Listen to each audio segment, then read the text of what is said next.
He's a real expert in both audit and ethics issues. We're really great. It's great to have you at the table, and we look forward to your contributions throughout the week. I want to, of course, welcome all of our public observers who are diligently following us on YouTube right now. Encourage you to continue to follow us. Our official observers, Jim Dalkin and Yosh Matsumoto, who are here at the table right now. Sadly, they're both here in their capacity at their last board meeting in their official capacity. So we'll celebrate you a little bit throughout the week too, both Yosh and Jim. We have a busy 4 days ahead of us. I sort of like to think about it in 4 different sections we have. First is some progress we need to make in terms of 4 technical standard setting projects, or 4 projects that we have on our work plan, 3 of which need some form of approval: listed entities, strategy, work plan, and audit evidence. Listed entity, strategy, work plan, and fraud, and then we'll also talk about audit evidence. So that those are on the agenda. We'll deal with fraud and listed entity pie today, strategy, work plan tomorrow, fraud again on Tuesday, and then audit evidence on Wednesday. Approvals coming towards the end of the week. We're also going to, in the second part, we're getting some updates and interactions with 3 of our key standard setting partners out there. And that would be the IAASB, the IAASB, and GRI. And then thirdly, we're going to talk about sustainability, where there's no particular action that's going to occur from our standpoint, but we're going to get an update of what we heard at our roundtables. Please note, we have not done any analysis of the comment letters yet, or at least no formal analysis, though I'm sure people have taken a peek at the comment letters already. So we'll just focus on the themes that we heard during our roundtables. The other thing I will say is we're also going to get an update on IAASB, who is moving towards approval of their EDs this week. So that's our 4th key standard setting partner that's involved with our work. So there's a lot of interesting things on the agenda. I really look forward to our discussions today. A few things that we should put on the public record is that the IAASB CAG had their last call on December 7th to discuss track 2 of the listed entity pie project before our ED approval. I want to just thank again Jim for his leadership and the CAG representatives for being called to duty one more time on this. I think we got some good feedback that gives us confidence that we should go ahead to approval. If you haven't noticed, we just closed our public consultation on the exposure draft on ED 5000 on December 1st. I think it's been up. I think we have 142 letters now and 39 survey responses, in addition to the over 200 organizations that participated in our survey, in our roundtable process, and that included over 500 individuals. So that we've really gotten robust Air Global input to that. We published our narrow scope amendments to 2 IAASB standards, 700 and 260, to operationalize the change in the IAASB code. On December 6th, we published the final pronouncement of ISO for LCE and the conforming amendments to other international standards. So that's all available on our website now. Thanks to the PIOB for certifying this process. A few congratulations too, Edo and Wendy. It's great that you've been reappointed for a 2nd term. So happy to be working with you guys for 3 more years. And then we have a bunch of new members that have been appointed. I've introduced you to one already. Others who may join at different points of our meeting: Sami Al-Sharafa, Director of Financial Statements and Auditors Division at the Capital Market Authority in Saudi Arabia. Hernan Pablo Casanelli, who is chair of the Argentinian Accounting and Assured Standards Board. Vishal Doshi, who's a partner at KC Mehta & Co. In India. And Robert Kuttner, who is soon to be retiring as Vice President and Chief Accounting Officer, Mercedes-Benz Group in Germany. So with those, I think we've added really high quality members. Thank you for the PIOB and the nominations committee for ensuring a smooth process. We're really happy to welcome them on board. Of course, later this week, we'll celebrate Chadwi, Diane, Kai, Uwe, Fernando, and Isabel's contribution to this board. And it's will be sad and bittersweet opportunity for us. So I was told I need to talk about outreach. I think largely this last quarter has been focused on outreach on 5,000, which has been great because I think everyone in this room has had some involvement with it. And I think that's a really good model going forward, that it's an all hands on deck approach. In addition to 5,000, we have met, I think, with almost every member of the monitoring group in the intervening period. Plus, Billy and I spent some time with the CAOB. We've published our outreach schedule as part of the agenda paper. And I just make sure that you continue to let us know who you've met with, and we're trying to be very transparent about our contacts. If you're, I don't even know, it tells me that I have to talk about tweeting throughout the week. Is that even the word anymore? But we'll be posted throughout the week on X, formerly known as Twitter.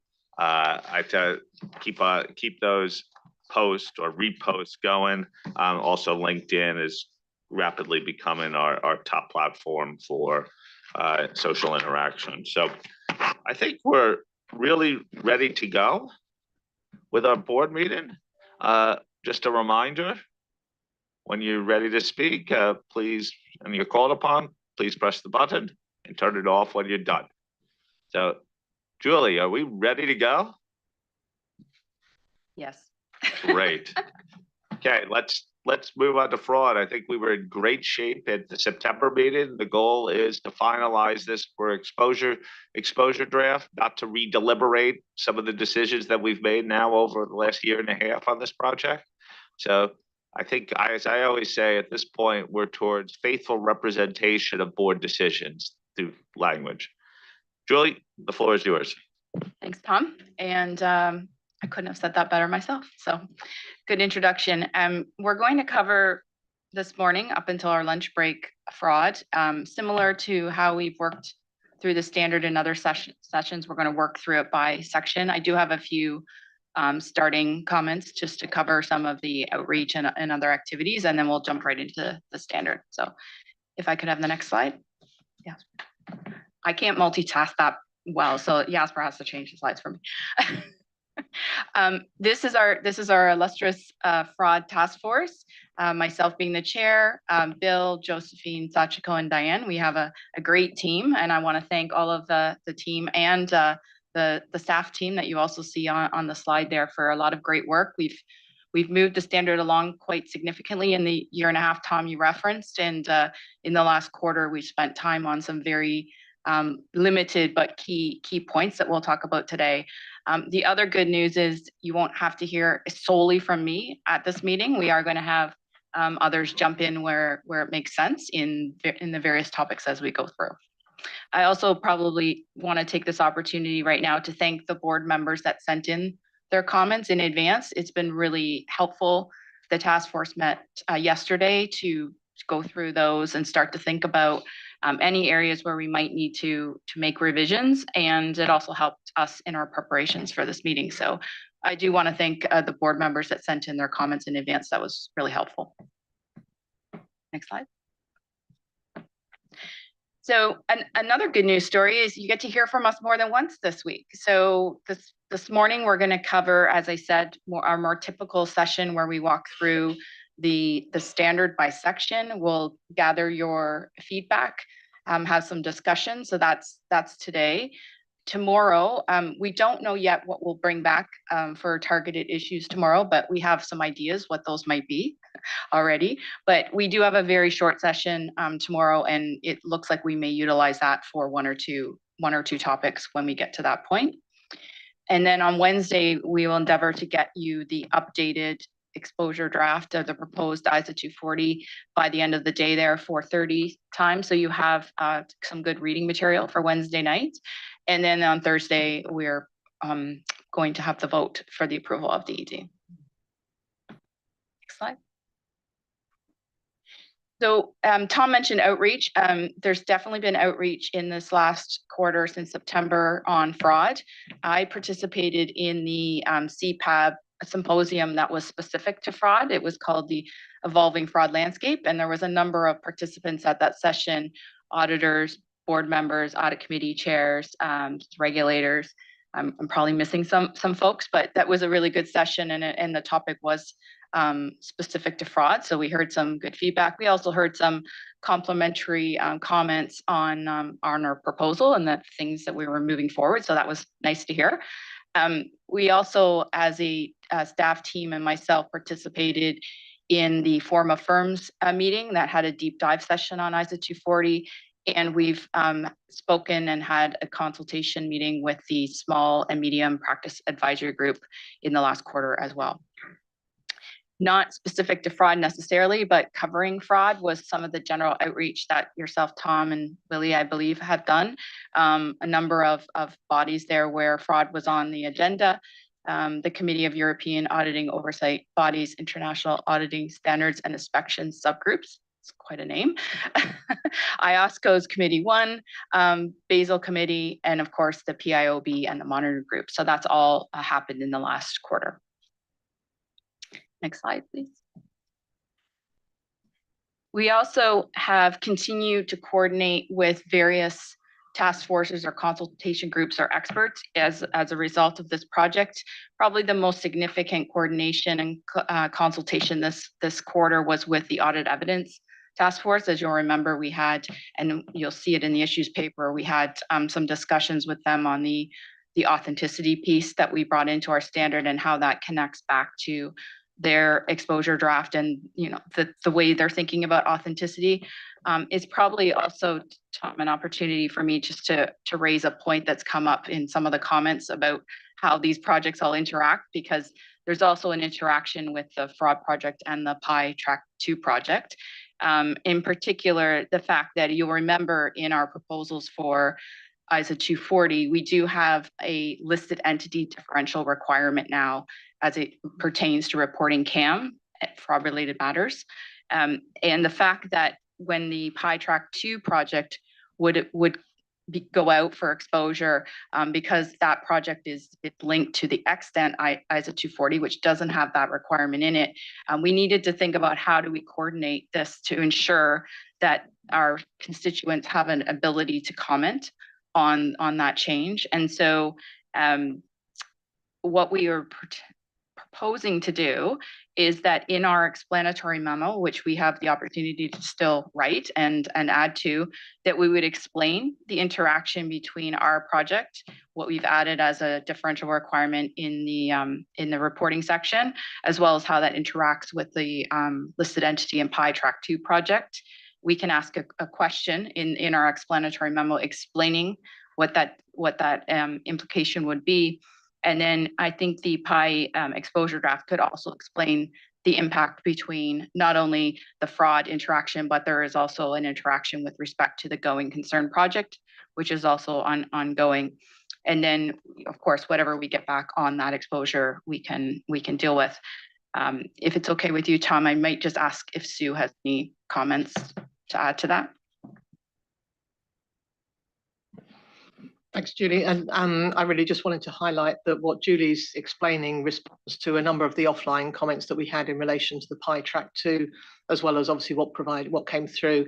And we are also looking at what we can put in the explanatory memorandum for PI Track 2 so that the two pieces are kind of complementary about the differential requirement in fraud.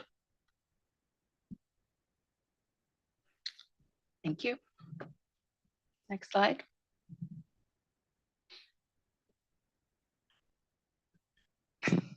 Okay, this slide really is just highlighting the 3 areas that we had called out in our issues paper. It was probably the 3 areas where the task force has spent the majority of our task force meetings on these 3 specific topics. They probably don't come as a surprise to you because these were topics that came up in recent board sessions. And so the task force has spent time thinking about that discussion we had back in September that related to authenticity of records and documents. You'll remember back in September, we had proposed a change from extant 240 and also a conforming change to 200. You will see in the issues paper where we landed on that topic, and we'll get to that as we work through the comments, but you will see that after some deliberations, we did continue to believe that in ISA 240 or the proposals that we were providing the fraud lens on that topic, and we have not reverted back wording as it is an extent on that topic. We feel that this is really driving the fraud lens on this particular item and really highlighting professional skepticism when you're performing procedures related to doubts around reliability. And so we have not made a change back in 240. What we did do in our amendment that we had proposed to 200 is go back to what we had in extent, feeling that we maybe had gone one step too far in proposing that change. But we also know that there is other wording in ISA 200 that doesn't detract from the auditor requiring professional skepticism throughout the audit. So we didn't feel that we had taken a step back, but we did want to continue to have the fraud lens put on what we had in ISA 240. So that was a change from what you saw in September. The other next item was around risk identification and assessment. We had some questions that came up in the board session, as well as a number of offline comments that were asking us to explain a little bit more what we've done around controls and controls specific to prevent and detect fraud. We use that term in the standard. And so I'm sure some of those comments, we saw it in the offline comments over the weekend. So I'm sure we'll have a discussion about that today, but it was an area that the task force has also spent some time thinking through. You'll remember the interaction between ISA 315 and 240 is where that pops up. And then lastly, probably the biggest area that we've spent time on in the last quarter is in the fraud or suspected fraud section, taking away from the September meeting that we had a good set of requirements in that standard, but the potential was that ordering seemed a little off. And so we spent some time working through that ordering. You would have seen that in the papers, as well as thinking about the scalability there and the role of the engagement partner as it pertains to those requirements. So those are really the 3 areas I would say that we've spent the most time on in the last quarter. Next slide. I think we're jumping right in now. Tom, we're going to do this. You've seen these slides before. They're familiar. We're going to work through the standard as well as take your feedback, and yeah, we'll go from there. So the first section, Tom, would be paragraph 1 to 18 and application material A1 to A24. Okay. Who wants to kick us off? Isabel. Yes, hello everybody for my last IAASB meeting. My point arose reading paragraph 54, but in fact it's related to paragraph A10. A10 is an important paragraph. It's application material to the key concepts, which are in the introduction section. And A10 says that when a fraud has been identified by someone who has mentioned it to the auditor has to treat this fraud as suspected fraud. And this paragraph A10 even makes reference to paragraph 54. The challenge is that when we arrive in paragraph 54, probably we have totally forgotten the existence of A10. And when we read 54, an auditor could read that 54 applies only to the fraud that has been identified by the auditor and not the fraud that has been identified, for example, by management. So I believe it's very important that we remind when we arrived in 54, but we have this application material in A10. So I don't know if we could add a reference to A10 in 54 or add another application material paragraph to 54 to remind this important point. Thank you. See Julie nodding her head, so I think the task force will take that into account. Kai?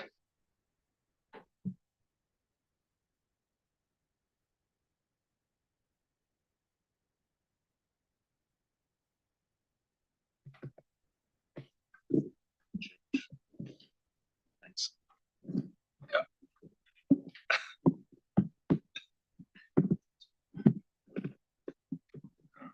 Okay, sorry, that was my mistake. Thanks. Yeah. Sorry for this. Good morning, everyone. Also, my last meeting, and I'm a little bit sad about this. Okay. Julia, thanks very much about the presentation and the work you have done over the last 3 months, and many thanks to your team and staff. I have a comment to paragraph 7. The second sentence in paragraph 7 presumes that any allegation of fraud must lead to suspected fraud. However, if the auditor is more intimately familiar with the circumstances than the alleging party, it does not automatically follow that every alleged fraud is suspected fraud, particularly in the case of obvious spurious allegations. Therefore, I suggest that the second sentence be changed to read, allegations of fraud are suspected fraud, unless the auditor is more intimately familiar with the circumstances than the alleging party, and the allegation is clearly spurious or made recklessly. Julie, I have a second comment.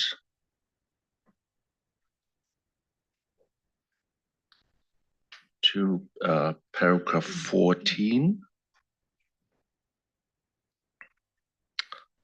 While the first sentence of paragraph 13, that fraud is an instance of non-compliance with laws and regulation, is true, there needs to be a clear statement that ISA 240 applies to the auditor responsibilities regarding fraud and not ISA 250 in addition to ISA 240, because otherwise the first sentence could be interpreted to mean that auditors would need to apply both standards at the same time, which would lead to duplication of work effort. I suggest that a sentence be added at the end of this paragraph as follows. However, even though fraud constitutes an instance of non-compliance with laws and regulations, auditors are not required to apply 250 revised to identified or suspected fraud in addition to this ISA, unless the additional responsibilities described in ISA 250 revised are relevant in the circumstances. That has been my 2 comments so far. Thanks.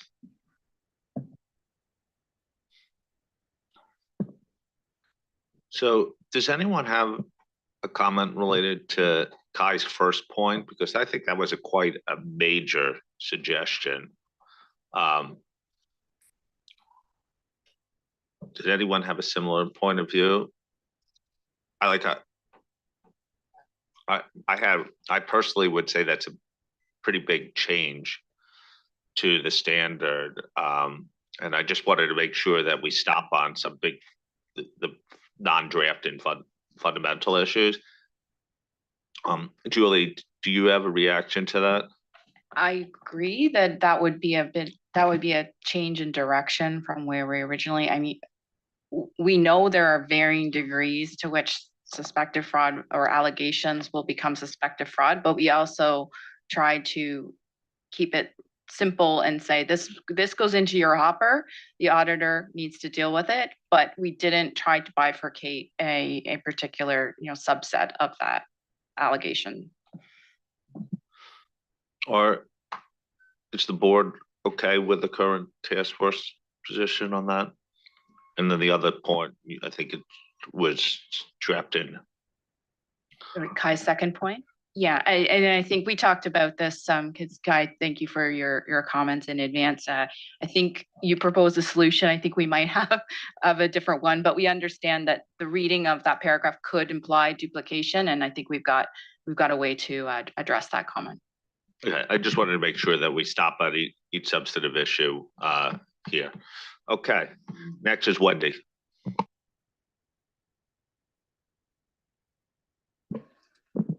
Thank you, Tom. Oh, sounds like the mic issues have been resolved. So first I wanted to thank the task force. Thought the papers were great, thought the changes were really thoughtful and careful, and did think that the issues paper outlined the direction, not that I agree with all of it, but I thought it was really well done. I 100% agree with Isabel's comment on A10, and I just wanted to take the opportunity here on the effective dates, which is a theme that'll come up throughout the week, to consider the reporting aspect of all of it's going concern, fraud, and PI, that perhaps the reporting aspects be adopted at the same time. So to take careful consideration on that so that it's not a step process. And I think it is well addressed in each of the issues paper and the explanatory memorandum. Thanks. Thank you. Sue? Thank you. So my point is on paragraph A20, which says in quite distinct terms that corruption, bribery, and money laundering are distinct concepts in law or regulation. And my question was really whether that's actually the case, whether they are always defined or distinct. So we've made a suggestion on the drafting there. Thanks.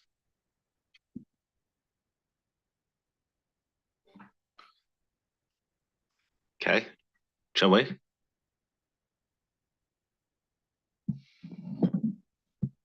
Thank you, Tom. And thank you, Julie and Task Force. And good morning, everyone. Another of the last meeting member.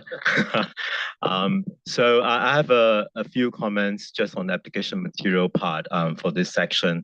But before that, just want to say that I've mentioned a few times that I'm a big fan of this project. I used to just reserve this paper for reading on the plane on my flight from Singapore, and it's still the same. So looking forward to approving the ED end of this week.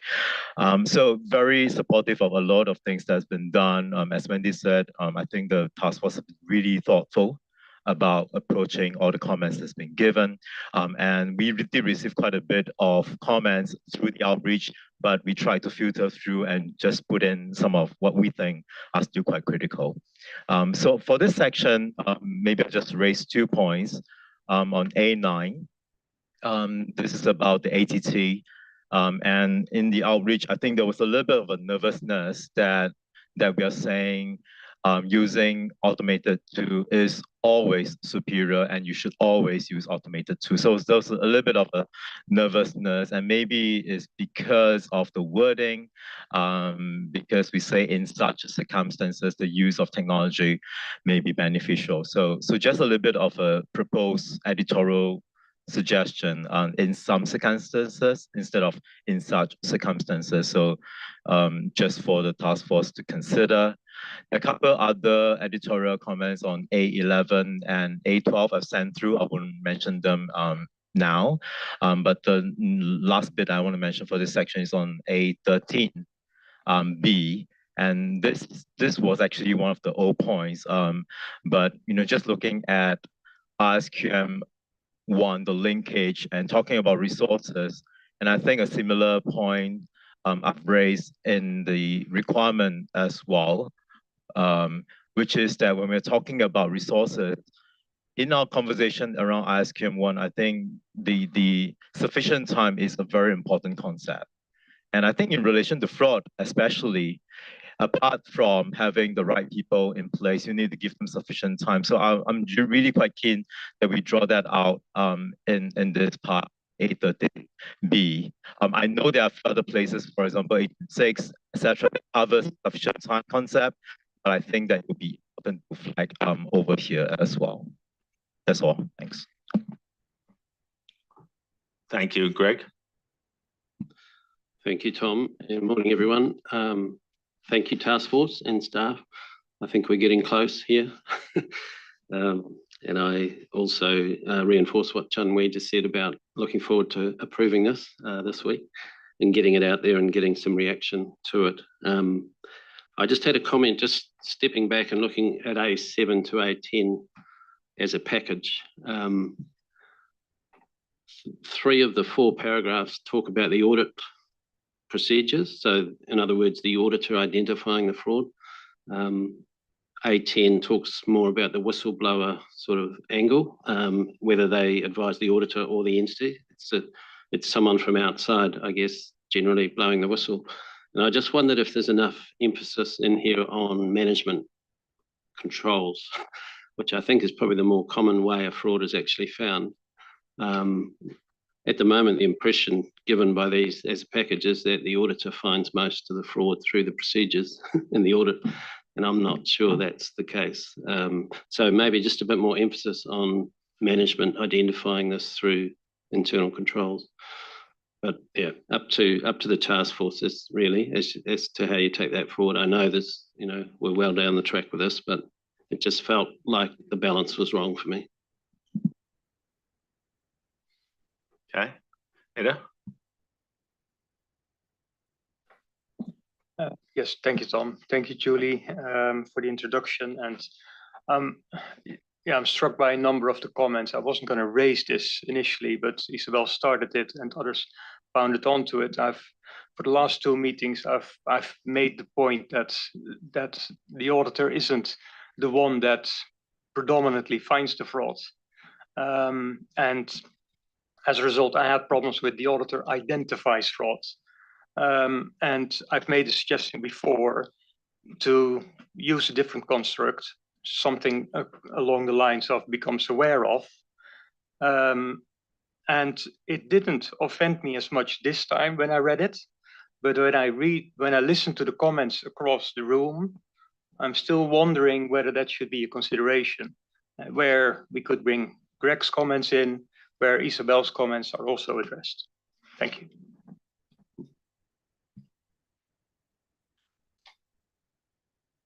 Anyone want to come in on that point? This is a pretty substantive point.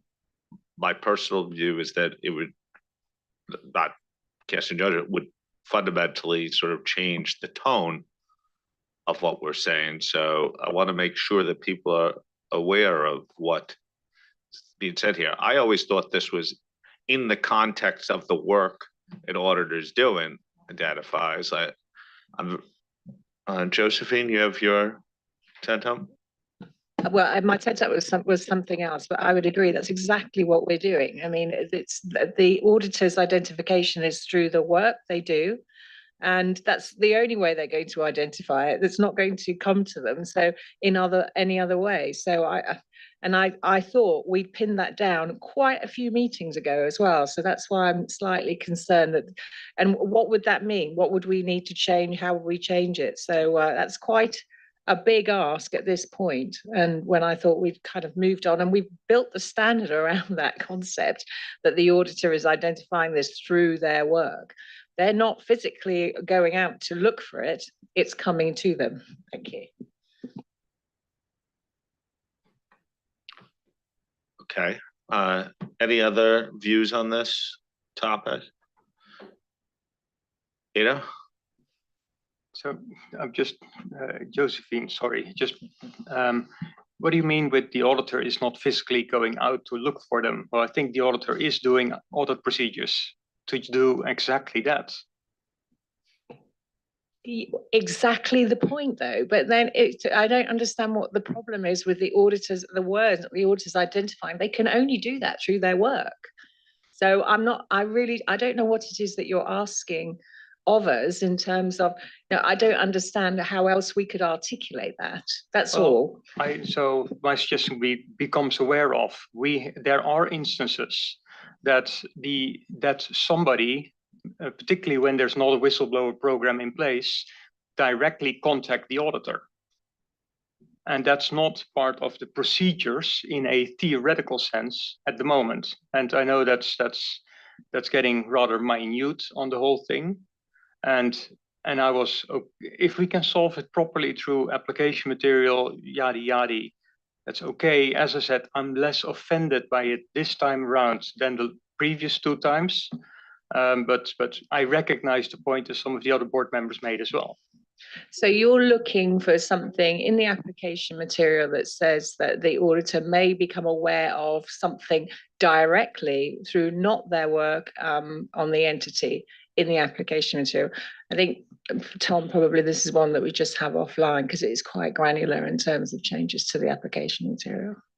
Yeah, I actually, Diane, you want to come in, but I guess changing the requirement would be a significant one, because in my mind, it creates a passivity related to the auditor's role. What I think Ada's suggesting, if I'm right, is this would be one subset of ways that you would identify, right? And so I think there's a distinction to be made here. Diane, you're nodded, so. You stole my word, passive, which is, if you go back all the way back to the beginning, that was not the intention of the revisions to the standard, right? Part of the revisions to the standard was to really clearly define the auditor's responsibility in an active tone. And so I am concerned about, to me, and again, we'd have to think about really what that means in the various paragraphs. I am concerned about it becoming passive, because I don't believe that is the intent. I don't believe that's what stakeholders want. That's not what I want. And I don't think that's what the profession needs. So I just want to be careful about moving to that sort of tone. Thank you. Ada? And I fully accept that, Diane, but that I do like the active voice of it. And I think my comments previously was much more of, okay, are we taking too much credit for us identifying the fraud? Because in most cases, we don't identify the fraud. But if we can properly explain what we mean by it, and a subset is becoming aware of in a little bit more direct manner, then that would solve quite a bit, I think. Okay, so let me summarize where I think we are, is that the way it's stated today in the requirement is fine. And if you, in your task force meetings, find a way in the application guidance to add be aware of without diluting the requirement, then great. That sounds good. We do have application material paragraphs that have been referenced that we thought covered that, but to the extent they're not, I think it's fair for us to just take another look at that. But I agree on the requirements piece, because that would be quite a significant change at this point. Greg? Thanks, Tom. If I could just come back in. So just looking at A29, I've just spotted it now. A29 gives 6 bullets, which are multiple sources of ways that a fraud can come to light, in effect. So I guess my point was A7 to A10 doesn't give that flavor. It gives a very narrow view of that list of bullet points. So I guess I just asked the task force to reflect on A29 versus A7 to 10. I just think there's quite a different, you get a different message. I like A29. It's a very balanced and comprehensive list of the ways that fraud is identified. Okay. Josephine, is that a straight 10? So, yeah. Yeah, you want to come in? Thank you, Wendy. Can I just clarify your point on the EM, please? Sorry, are you saying that you want us to join everything up? You want to join up all the reporting and effective dates for each of those standards, and we want to talk about that now in the EM? Would you want us to ask a question about it, just to clarify your point? Thank you. So the effective dates were mentioned in several different places, and somewhere, I don't know in which location, I thought I saw a contemplation of determining how to link the reporting requirements of those 3 standards, and I was just offering support to that. Okay. You ready to move forward? Yeah, just respond maybe if I Yeah. can to a couple things. Sue, your comment about one of the application material, I think we have something that will help you. I agree that that statement is pretty definitive in A20. So I think there's a way forward there. Chung-Wei, I know you've raised the sufficient time multiple times at the board, and a little bit of reasoning why we don't have it. I'm not saying that it's not important, but why we didn't have it there was because we were trying to focus in on the competence and capabilities aspect of the special, having specialized skills in this area. And so we hadn't carried it over, knowing that the foundational standards are also applicable and that they're there. That's not to say that we couldn't include it, because you're exactly right that it's in the other standards, but that is the reasoning for why we hadn't carried across. We haven't carried across every aspect of ISQM 1 or 220, and so we've chosen what we've chosen because of that reason.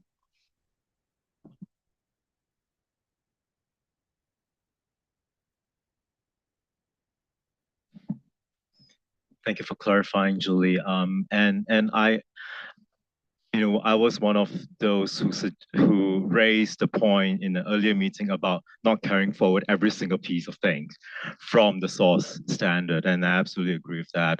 I just feel that in the context of fraud, sufficient time to me is a very important element. And therefore, I'll be quite keen to see it being reflected and flagged specifically over here. And one of the points I was going to raise later on, which maybe I'll just raise here, is on paragraph, sorry, just need to look for it, paragraph 22 as well. So this is in the requirement. Again, it's sort of like a similar thing about engagement resources. And here we talk about appropriate competence and capabilities. And again, like the point that I raised on the application material, I thought that sufficient time should be raised here as well. Again, I'll just leave this and the application material back to the task force, because I feel quite strongly that sufficient time, especially in the context of fraud detection, is a very important element. Josephine? Thank you. So Chung-Wei, I understand that if you're in a situation where something does come up, having done your work, that you do want to make sure that the team have sufficient time to address the matter through whatever means they need to do. They go through their hopper, whatever they do need to do. I understand that, but I think sufficient time is a critical part of, but bear with me, every single audit engagement, irrespective if you've got suspected fraud allegations or actual fraud, irrespective.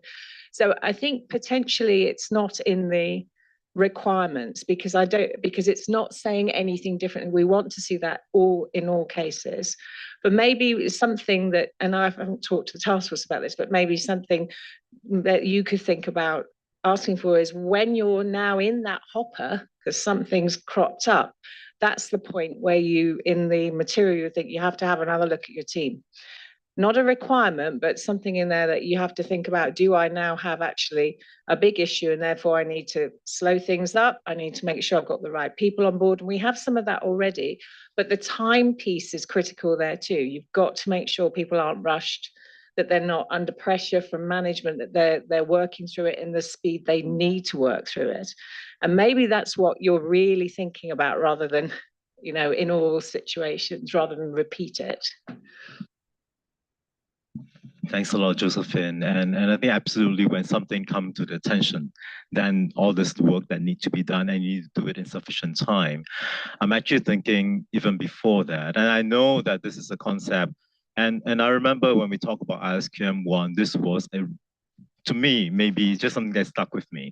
The sufficient time, and through looking at my experience in the past in practice, and also looking at practice findings, sufficient time was an issue that we see in practice. People are not having sufficient time to conduct the audit in the first place, and therefore doing it properly, including fraud detection, etc., was something that just sort of sleep, because they need to finish everything and wrap up everything quite quickly.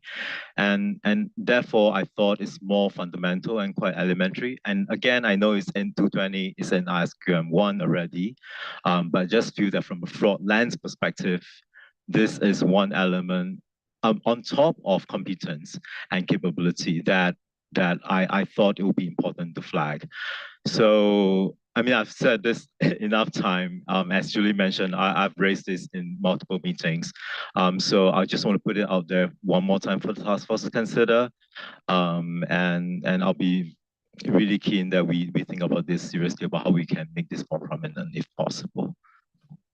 Okay, Philly, last comment on this section.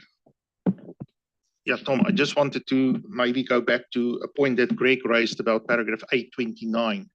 And Greg, I actually spotted now we do have a reference to 829 from paragraph 7. So paragraph 7 links to the application material to A7, 810, and 829.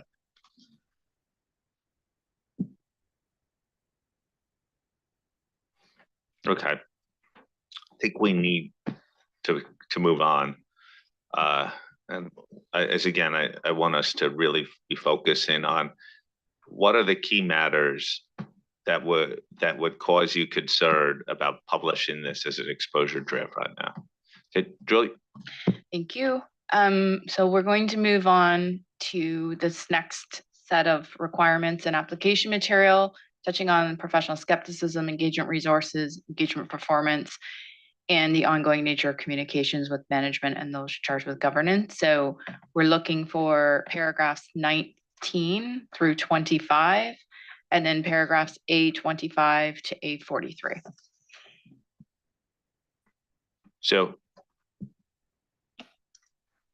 Thanks. So my comments on the area of authenticity and professional skepticism, and Julie, you highlighted the coordination that's been going on with the Audit Evidence Task Force, and thank you for that. And I think it's been very constructive, and I think we are all conceptually aligned. My comment is more around timing, because of course, since we've had a number of those discussions, there is clearly question marks over the timeline for finalisation of 500. And there are pieces in here, particularly A27, that hang on the assumption that 500 is finalised and that the attributes are set out and defined in 500. So, the question really is around whether the task force has considered either for the exposure draft or the explanatory memorandum, or whether it's a slightly later piece once we have more clarity on the timeline for 500 about how to set up that piece. To which I think, as I say, I think we are aligned. Thanks. Isabel? Yes, my point is also on A27. The first thing we have is a suggestion to add an additional bullet point in the boxed example in A27. I believe that when a document is communicated late to the auditor, while this document should have been easily available, that may be an indication that the document has been altered. So that could be added to this list. But the bullet point we most struggled with is the one on copy documents presented rather than original. And the word copy is between quotation marks. So when we go to extent ISA 500, I agree that the current A3535 of extent ISA 500 is really outdated on copies and original. I read it. It says audit evidence provided by original document is more reliable than audit evidence provided by photocopies or facsimiles. Probably we have not seen facsimiles for a long time. Or documents that have been filmed, digitized, or otherwise transformed into electronic form, the availability of which may depend on the control over their preparation and maintenance. So that's what we have currently in and still in ISA 500. But just saying that copy between quotation marks documents presented rather than originals, it's very challenging, because what is a copy and what is an original nowadays? Now that most of the documents exist only in electronic format, probably all auditors have seen electronic documents that are generated by system, but you cannot say which one is the original and which one is a copy. So we have to be, I think, very careful on this bullet point because auditors may be challenged because they have not obtained originals, and it will be very difficult to understand what means an original in the electronic world unless you have an authentic electronic signature, which may exist for some important contracts. But for most of the documents, you just press the button and generate a new one. Is it a copy or is it an original? Thank you. Okay, and there are a couple of some drafted points there that I think the task force could take and I guess to me, the question is, they're examples though, right? So yeah, they may be imperfect examples, but we should take it. But are there other people who want to come back in on 827 and the interaction with 500? I guess my reading, and correct me if I'm wrong, that our standard, this proposal is agnostic to whether it's extant 500 or a revised 500. Is that correct? That's right. We've been careful not to jump ahead of 500, knowing that that's open. We use the word attribute, but I think we've used the word attribute just in the general sense of that term, the meaning. We haven't intended to tie it to the exposure draft for 500 at all. So one of the things that we may have to do though is many people will be aware of the 500 process, and we may have to explain this exact point in the EM that we're neutral to whether it's the current 500 extant or if it's future. Obviously, there may be implications if we revise 500.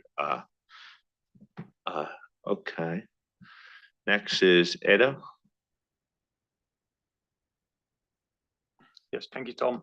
My comment is in respect of 828, and Julie, I appreciate you've deleted the first bullet that would suggest talking to management and that was charged with governance. I was trying to think through why the deletion was brought upon us. And I can imagine, but this you will probably correct me if I'm wrong, that that 54 through 58 would have you talk to them anyway.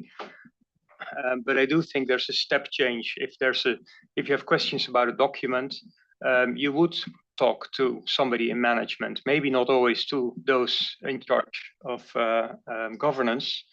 But so my suggestion would be leave the majority of the bullet intact and just take those charged with governance out there. I see Josephine smiling, but just a normally happy person. Edo, that came out based on a comment from someone else on the board. So we'll take that under consideration. Wendy? Thank you, Tom. And I didn't mention the first time I spoke that I am grateful to be reappointed to the board and that it is not my last meeting. So with that, also I recognize, Tom, that some of the comments are cosmetic or some of the comments are things that we talked about in last meetings, but I think as we're standing back getting ready to issue this, and I think we're in pretty good shape. You said it to begin with. Some of the comments are being restated on the public record and probably are a forecast of what may be in comment letters.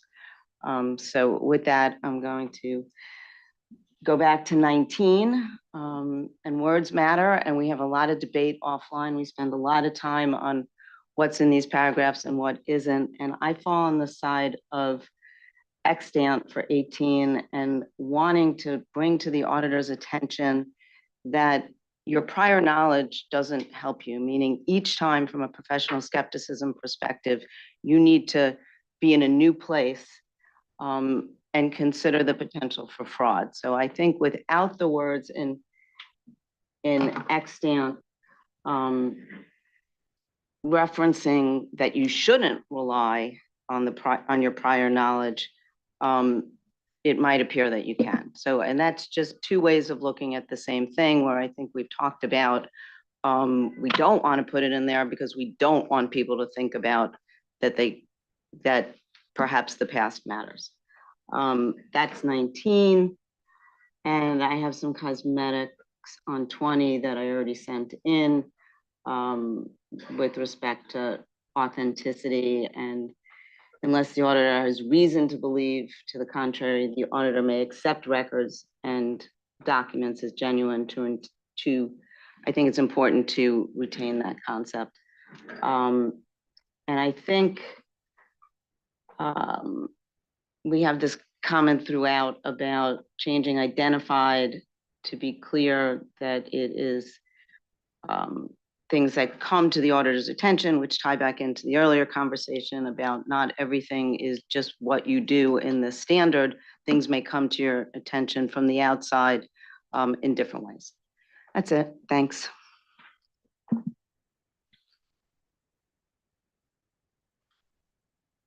Okay. Anyone else? Julie? Couple things. We have had some discussions.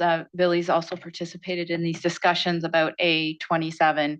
I think we have, we'll bring something back to the board, which is a slight revision to that, separating out some of the concepts that we were highlighting in A27. We potentially took on too much in that paragraph. And so we do have some suggestions to bring back. It doesn't change the meaning at all, is what we were saying, but I think it's just making it more clear that it's not only IAASB 500 where you're thinking about reliability. It can come up as you're performing procedures with respect to any IAASB. So we've got some revised wording that we'll share. Wendy, your suggestions on 19 and 20, I know we've discussed them previously. Making those changes would be quite significant, and I think different from where we landed in previous board meetings. So Tom, I don't know how you want to handle this, but making those changes, I think, would be quite a change from where we're at. Is there anyone on the board who has a strong appetite to make those changes other than Wendy? Anyone want to discuss it further? I do think the reason why I put it this way, I do think, Julie, we have discussed it before. There has been board decisions on a public record, so it has received full vetting. Wendy, your comments are noted. I don't know if it's a fatal flaw for you, but if not, I think we should continue on with the board current position. I put my trust in the task force.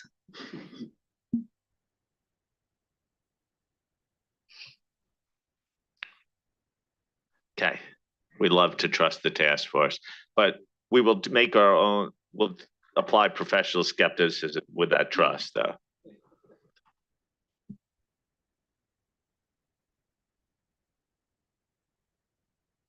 Okay, moving on then, moving to the next section, which is really starting with our risk assessment procedures and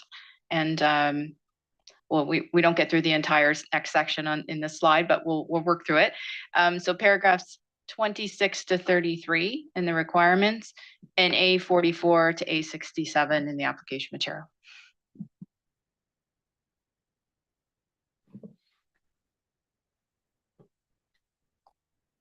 Okay. Edo. Thank you, Tom.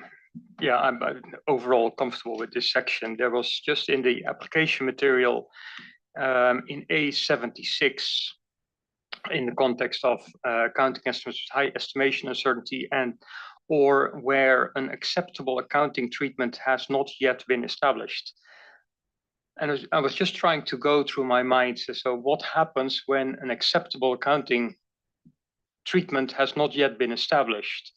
And whether that is the appropriate terminology to be used here, because if there's no acceptable accounting treatment, there is an error or an uncertainty at least, and will impact, at least the auditor needs to think about it, what it does for the opinion.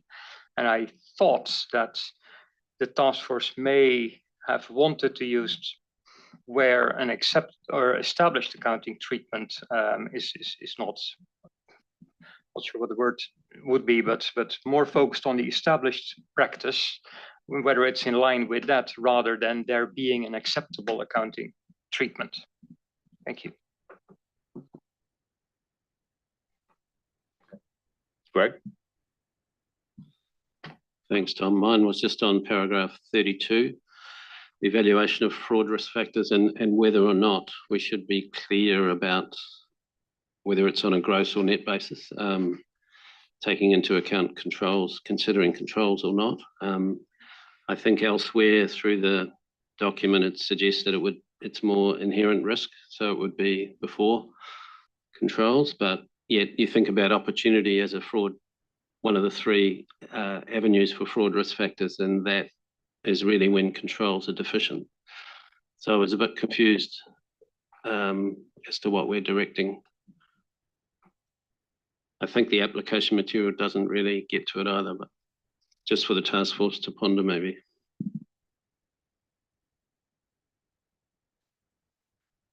Anyone else?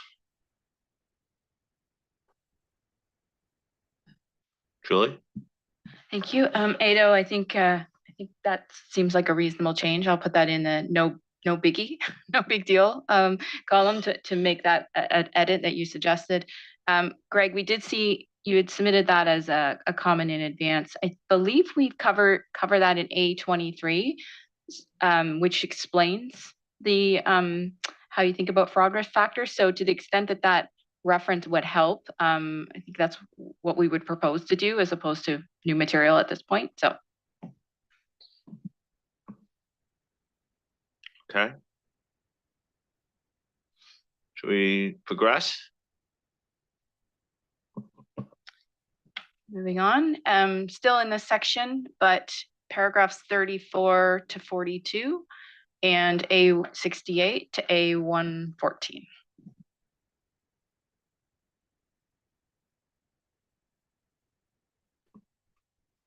Kai.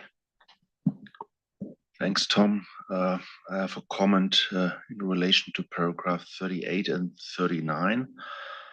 I still believe that the focus of the audit on detecting material misstatements due to fraud has been lost because reference is made to fraud generally. I'm afraid that I disagree with the task force analysis in the issues paper because the definition of fraud covers matters extending beyond misappropriation of assets and fraudulent financial reporting, such as obtaining unjust advantage, for example, unjust enrichment due to deception or illegality, which would be covered by completely other controls, if any, than those covering misappropriation of assets or fraudulent financial reporting. For this reason, paragraph 39, little a should be reworded to refer to controls over journal entries that prevent or detect misstatements due to fraud. And paragraph 39, little b should be reworded to other controls that prevent or detect material misstatements due to fraud. Such changes would need to be made to the accompanying application material too. That's all. Thanks. Thank you. Ada? Yes, thank you, Tom. My comments in respect of, what is it, A111, and it deals with the rebuttal of fraud in revenue recognition. And it only came out in reading this again that it seems that for your rebuttal of fraud in revenue recognition, you could still have fraud risk factors identified, but that you say, well, but these fraud risk factors are not so significant, so there's no fraud in revenue recognition, and I'm going to rebut it. And that feels quite, well, I wonder whether that's a step too far. I in general, we hear from regulators and inspections that it's felt that auditors rebut the fraud in revenue recognition too often. And I am minded to think that if you have fraud risk factors in revenue recognition, you're done. You need to treat it as a significant risk and do the procedures. And that there's not a separate evaluation of, well, these fraud risk factors on their own or together are not significant enough, and I'm going to rebut anyway. And that is the reading of the significance of these fraud risk factors in here. And I'm not sure whether that was a conscious decision, and if so, I'd like to appreciate a little bit more how that came about. But I'm probably minded to think that if you have a fraud risk factor in revenue recognition, you're in and you can't rebut.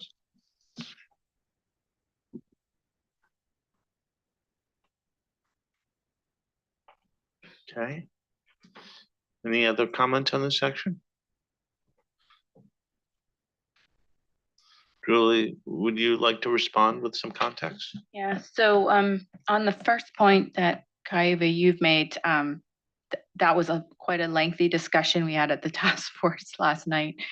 You know, fun things to do on a Sunday night. Talk about how we're going to represent controls in this standard. So I think we have some potential amendments that ties it more clearly to the requirement in ISO 315, which I believe might have been tripping some people up on our reference to controls. What we were trying to do was not be repetitive of what was in 315, but really try to draw the fraud lens on those controls you would be thinking about in that category. But if we've confused the point, we don't want to create that confusion. And so I think our suggestion hopefully will tie better back to what's in 315 and what people are viewing as the connection between the two standards.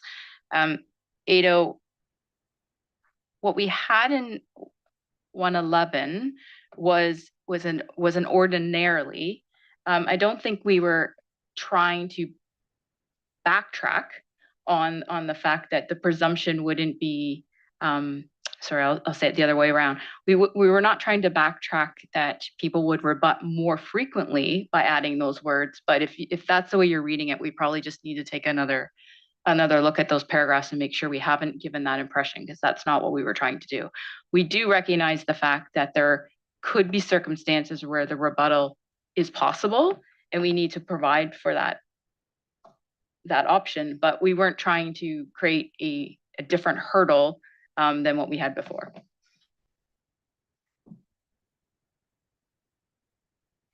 Yes, and don't get me wrong, Julie, I entirely would expect in certain circumstances that fraud and revenue recognition can be rebutted, but not when you have fraud risk factors identified in revenue recognition. That's where I struggle, and I think the mere presence of fraud risk factors in revenue recognition would probably get you there. But I'm happy to understand what the task force will come up with, and I'll have a careful read. Thank you.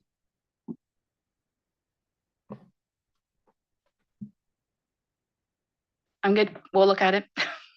Maybe our changes weren't aligned, so it's fine. Move on. Next section. So now we're into responses to the assessed risks of material misstatement due to fraud. So we're talking about requirements, paragraphs 43 to 53 and A115 to A143.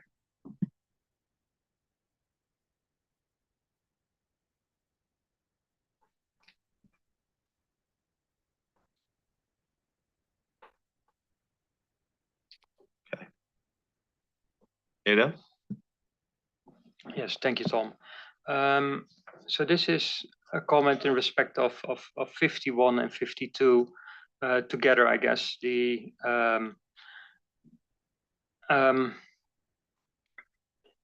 paragraph 51 says that the auditor shall review accounting estimates, and this is trying to provide a fraud lens over the activities that the auditor does. And I recognize that in 540, of course, there was already a requirement to look at and to deal with accounting estimates. So I was wondering whether this should be significant accounting estimates that need to be reviewed for the purpose of the fraud standard by itself. It otherwise is a direct repeat of 540.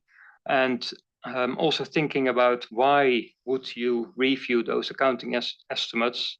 And that's indeed for indicators of possible management bias, particularly when you see them in the aggregate. Is there a certain direction that management is taking, and how that can be brought about, which sits in 52B. I've made comments before that there's a bit of repetition of requirements that are already in other standards. So I've made a suggestion in my offline comments to probably bring those paragraphs together and to make it a little bit more specific on the fraud lens that you would do in this respect. And that is probably where I'm gonna leave it at. Thank you. Thank you, Eric.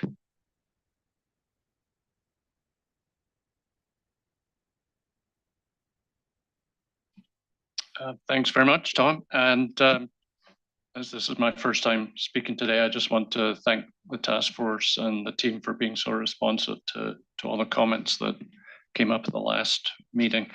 I've very few comments on this paper today, but the first one I wanted to just mention was in paragraph A123, where the task force has tried to clarify the example about the bank confirmation request and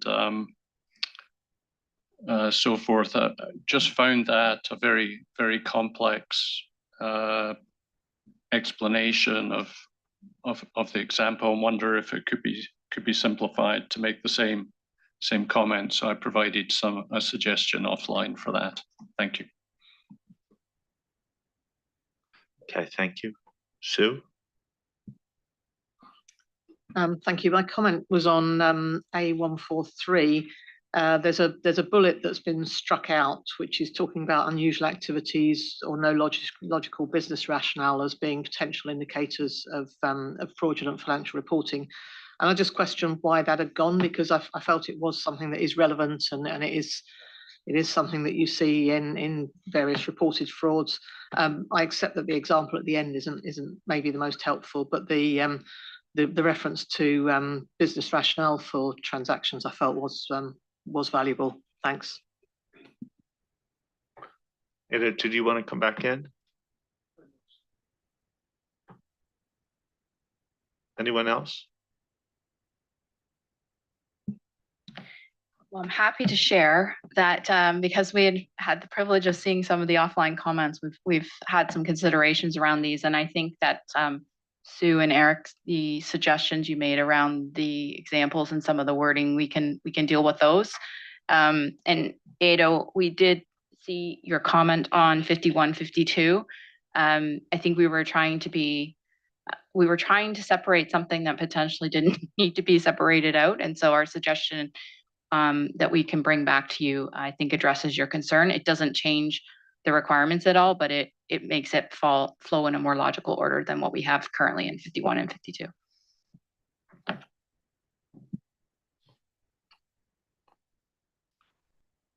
Okay.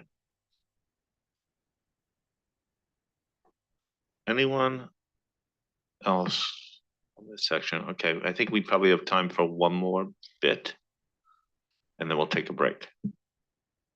We're going to talk about the most fun bit. Okay, so now we're moving on to, like I said in my introductory comments, the area where we've probably spent the most time as a task force and representing the what was it, Tom? Faithful representation of what we heard in September. So paragraphs 54 to 60 and A144 to A164.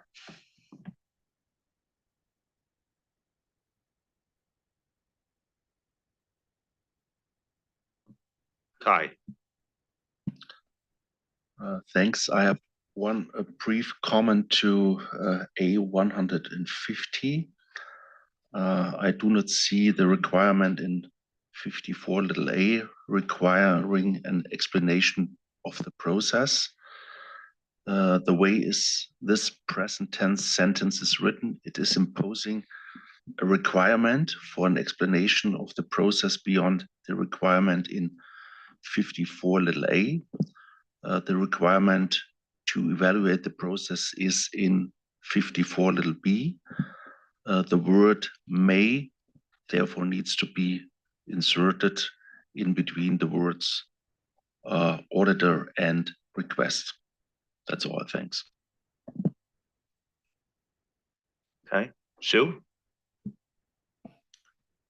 So my comment was on the examples in paragraph A148.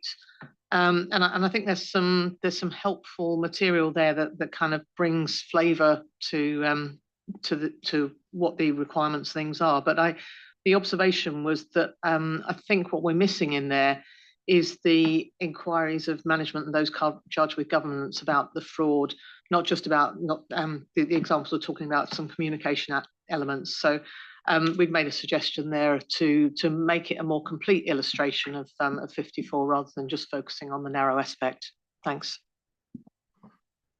Thank you. Greg? Thanks, Tom. Mine was just on 54A and the inference that I took that every fraud or suspected fraud, the engagement lead would need to talk to those charged with governance, which I know we've talked about this, but I just worry about the practicality of that. That would be every, irrespective of the nature or amount.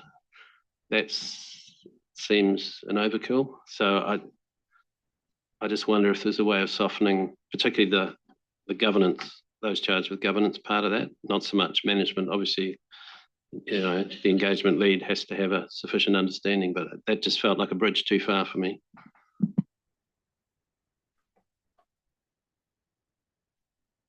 Isabel? Yes, thank you. I have 3 points on 54A. The first one is exactly the same as the one that Greg has just mentioned. So in 54A, we have to make inquiries about the matter with management and who's charged with governance.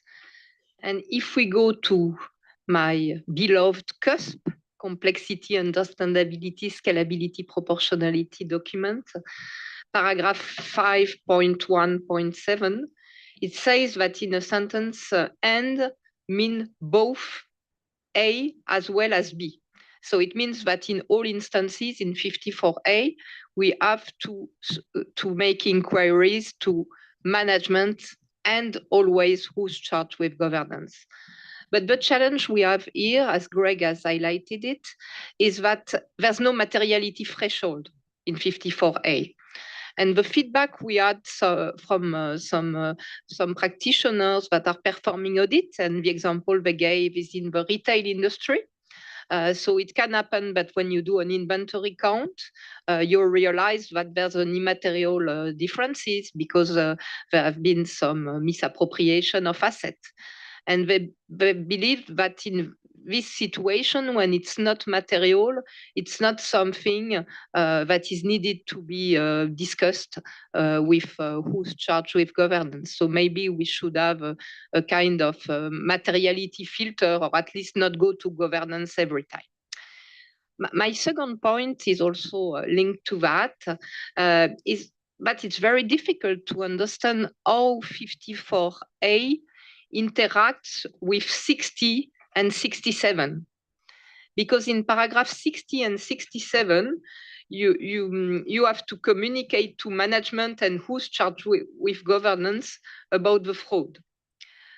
So it's not very clear if we need first 54A to make inquiries of them, and then later go back to them to communicate about fraud. Or is it the same requirement, and can we do it all once? And my last comment is on also on the inconsistency between 54A and 67. So 67 is the one on communication with who's charged with governance. And here in 67, it is clearly stated that immaterial fraud may be excluded if not performed by management or employees that have a significant role in internal control. So in 54A, we have the feeling that we need to communicate and make inquiries about all fraud with who's charged with governance. And in 67, we can have a filter. So that were my 3 points on 54A. I also wanted to mention something in A151, which is application paragraph 254. And now the last sentence of A151 says that the auditor may consider whether the outcome of the process is likely to prevent the reoccurrence of a fraud.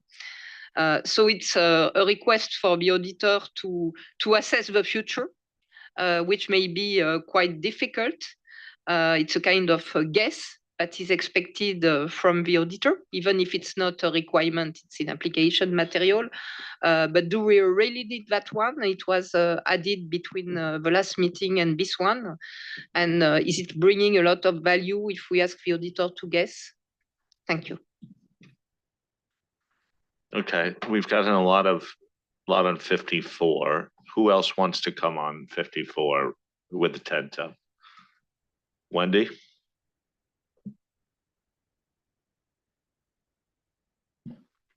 Okay, thank you.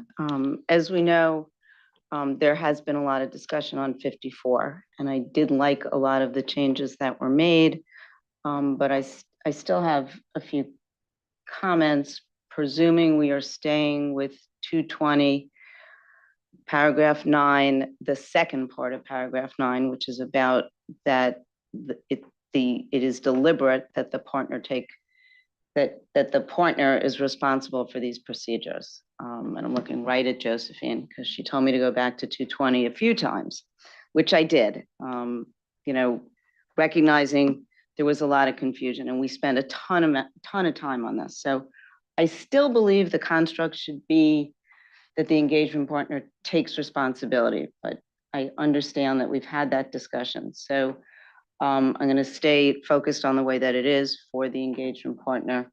And I have the same comment on the inquiries with those charged with governance. And I think that should be conditional. So it should have some words inserted, something like is appropriate in the circumstances. And I think that piles on to some comments that were already made. And then I have some concerns because of the confusion, and it is better now than it was, but because of the confusion we had on, what the direction was and what the partner actually had to do, I have some concerns that 54 may not be technically correct as the auditor's actions are not aligned with the audit procedures associated with obtaining an understanding and do not align in some of the application materials. So we sent in some considerations for how to make that alignment clear. And I don't, the changes, I already talked about those charged with governance. The suggestions bifurcate those procedures related to obtaining an understanding, inquiry, observation, and inspection from performance requirements, which are evaluation, and consider the examples in paragraph A148 to make sure that they clearly align to what's in paragraph 54. And we did send in some suggestions for that. And I think that's it on all those paragraphs and all of those application materials. Thank you. Okay, and I'm only going to ask you to come back on court. I'll let you have other comments, but on 54 specifically, we're diving in. So comments on 54. Yes, happy to. So I had a lot of the same observations that were raised before in the operability of 54A, for example. And if you consider a large multinational group audit, where now the engagement partner needs to personally make inquiries with management and those charged with governance on each and every item. And I can't even try and operationalize this along the lines of where the company actually has a good process to deal with the more frivolous aspects of smaller misappropriation of assets, an example that Isabel brought to the table. So I was struggling with the construct of the engagement partner shell, and 220 already requires the engagement partner involvement on the significant bits of the audit. And given the nature of fraud, I would fully expect that the engagement partner would be involved. It's at the moment, particularly 54A is not practical. Certain things probably don't even need to discuss with management when it's an employee nicking a couple of pens from the stationery. But that fits the definition of fraud.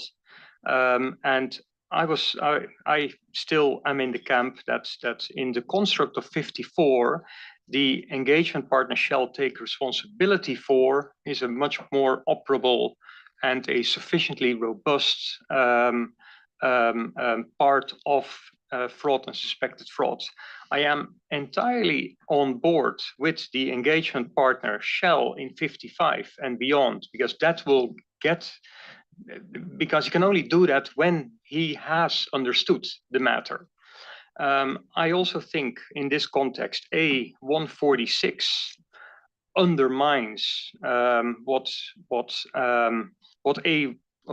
54 says. So it says, well, in fulfilling the requirements of 54, the engagement partner may use information obtained from other members. But what does that mean when you have to still do all the inquiries yourself? And also tying it to Sue's comment, the examples that are being raised do not touch upon the requirement of the engagement partner doing inquiries. So and I think if you make an example, then bring all the requirements together, because that is then demonstrating the changed behavior. So that's the bit that I had in respect of A54. So primarily it still shall take responsibility for, which then will probably alleviate the questions of some of the or comments of some of the other board members, recognizing the and requirement along cusp for those charged with governance on all matters. Thank you. Okay. We've got it a lot on paragraph 54. It's not exclusive to all the other paragraphs in this section. What I'm going to suggest to do, I know that the team has been thinking about responses and a way to carry this conversation forward.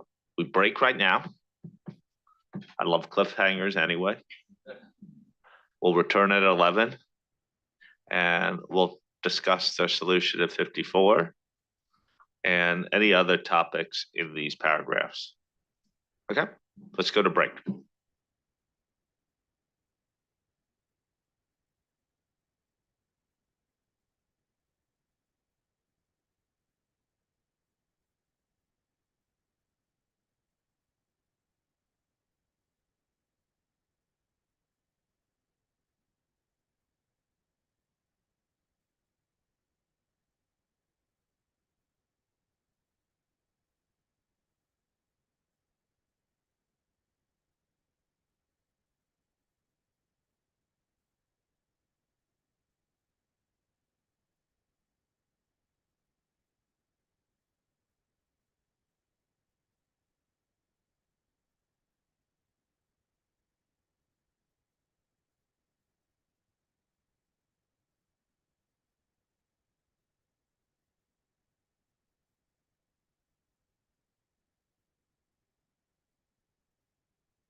Check 1, 2, check 1, 2. Check, check, check, check.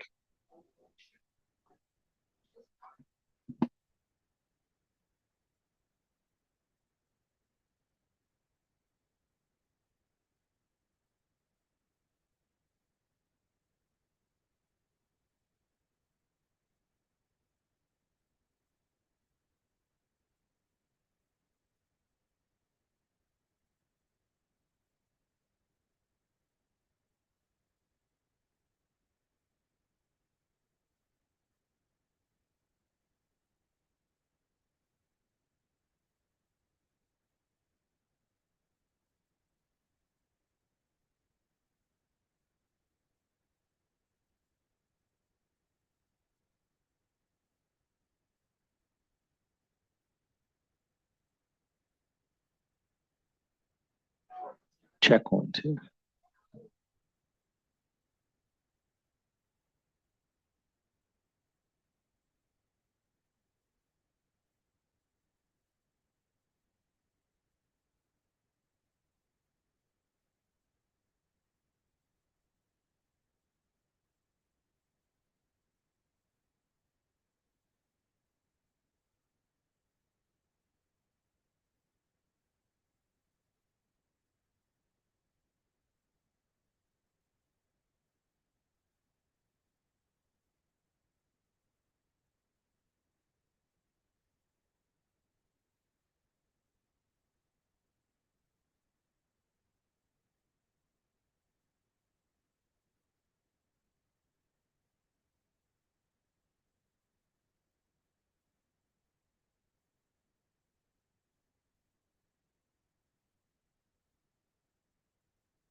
Okay, we're going to begin in 2 minutes. 2 minutes.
Okay. We're back. Let us focus on paragraph 54. I know that the task force had considered some of these issues already. Julie, do you have a solution to present? Yeah, so I think it would be helpful, Tom, to give some sense to the board where the task force had thought about this yesterday and understand if there's any negative reactions to where we're heading, because this would be something we would be considering bringing back on the targeted issues section that we have tomorrow. So we'd really just like to gauge, I guess, the temperature of the board members as to what we're proposing. So we did get a lot of comments on 54. All along, the task force has felt that the engagement partner would be the appropriate person to have this understanding. We think that that's important. But we recognize that there could be some practical issues with the application of this, specifically when you start to get into little a, B, C, and D, because those are actual actions that someone would have to take. And the way it's written, it would be the engagement partner in all cases has to do those actions. So what we talked about at the task force was using the construct that we use in other IAASB with respect to the auditor. So we would change out the engagement partner shall to the auditor shall. So that would allow for the engagement partner or other members of the engagement team, including, people in a group audit context doing this work, would allow for that. I think that also helps solve some of the application material paragraphs that we've heard could be inconsistent with the requirement. But in keeping with the fact that the engagement partner should be the one to make further decisions about what to do with respect to a identified fraud or suspected fraud, in 55, we would keep that as the engagement partner shall, because that's an active determination around risk assessment procedures and further audit procedures.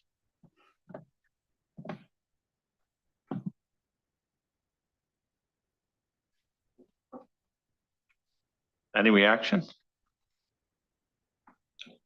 Thank you. That's Isabel? It does not deal with my other comments, so I would be happy if the task force could consider my other comments. I thought I had it all in my brain as well, but Angela just reminded me I didn't cover that. So also the fact that it would be the inquiries with those charged with governance would be when appropriate in the circumstances, recognizing that there needs to be some judgment made there. Okay, you get a lot of thanks. Anyone who didn't raise an issue on this paragraph who are now concerned by the proposed change? No. Okay, so that addresses paragraph 54. Eric, I think you had your tent up. Do you want to comment on other paragraphs in this section? Please do.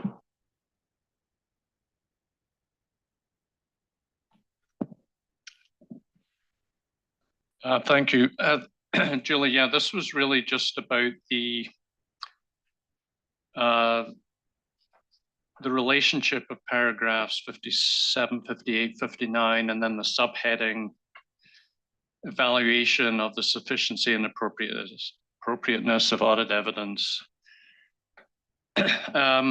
When we were looking at paragraph 59, which is talking about analytical procedures, and it's under the heading of evaluation of the sufficiency and appropriateness of audit evidence, it sort of struck us, first of all,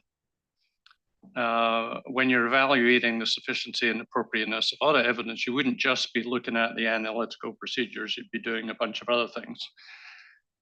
And we noted that 57 and 58, which are basically from the extent, sort of cover a lot of the same ground, but they're not really focusing in on sufficiency and appropriateness of audit evidence. They're really just dealing with things that have come up from all the other work that you've done. And so we're just highlighting that sort of inconsistency there, wondering whether the subheading evaluation of sufficiency and appropriateness of audit evidence is the right subheading to have, and or whether the paragraphs 57 and 58 are in the wrong place. So don't have any concerns with the material, it's just kind of the geography for your consideration. Thanks.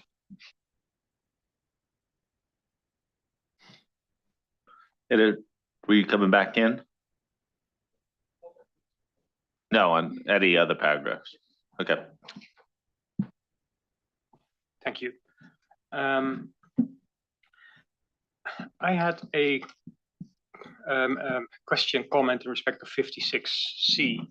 56C reads, consider whether circumstances or conditions relating to misstatements indicate possible collusion involving management, employees, or third parties when reconsidering the reliability of management's representation and audit evidence previously obtained.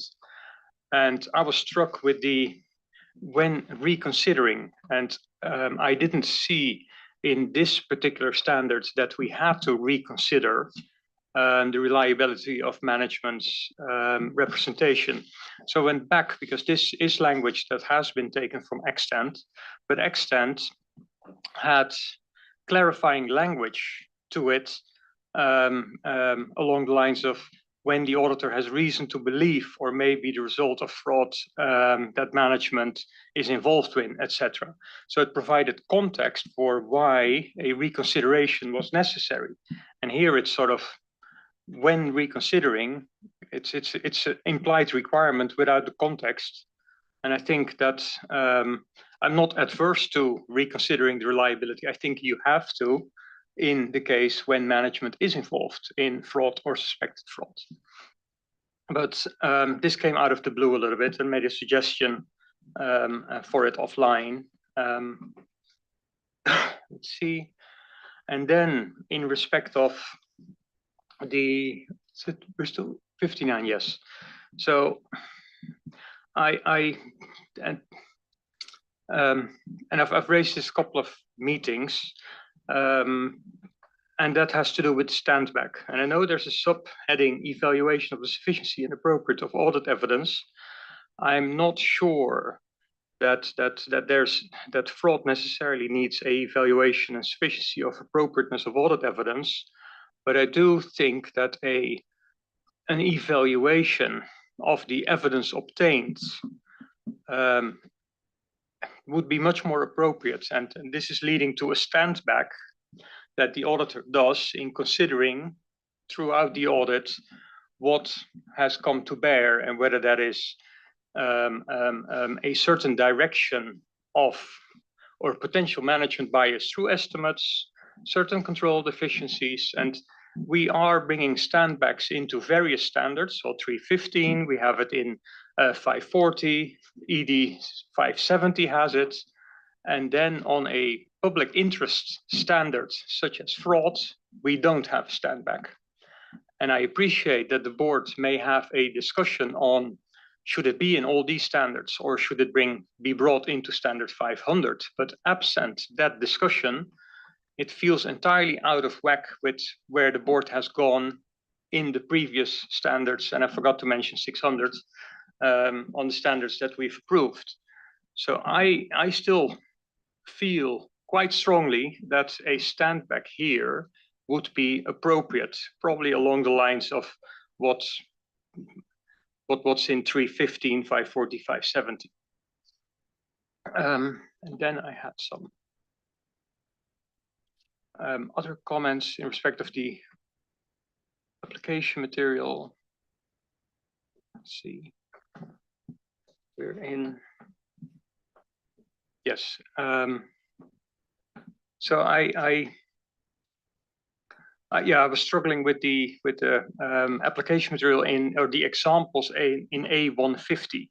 Well, these are not examples of what the auditor is doing or what the auditor needs to do, and I think this is one of the first places, if not the only place, where we're talking about an example of what management does rather than how the auditor applies the requirements of the standards. And that feels odd to me. Well, the ISA doesn't address scalability of management's process to investigate. So I'm struggling with those comments or that example. And then, I also, what is it?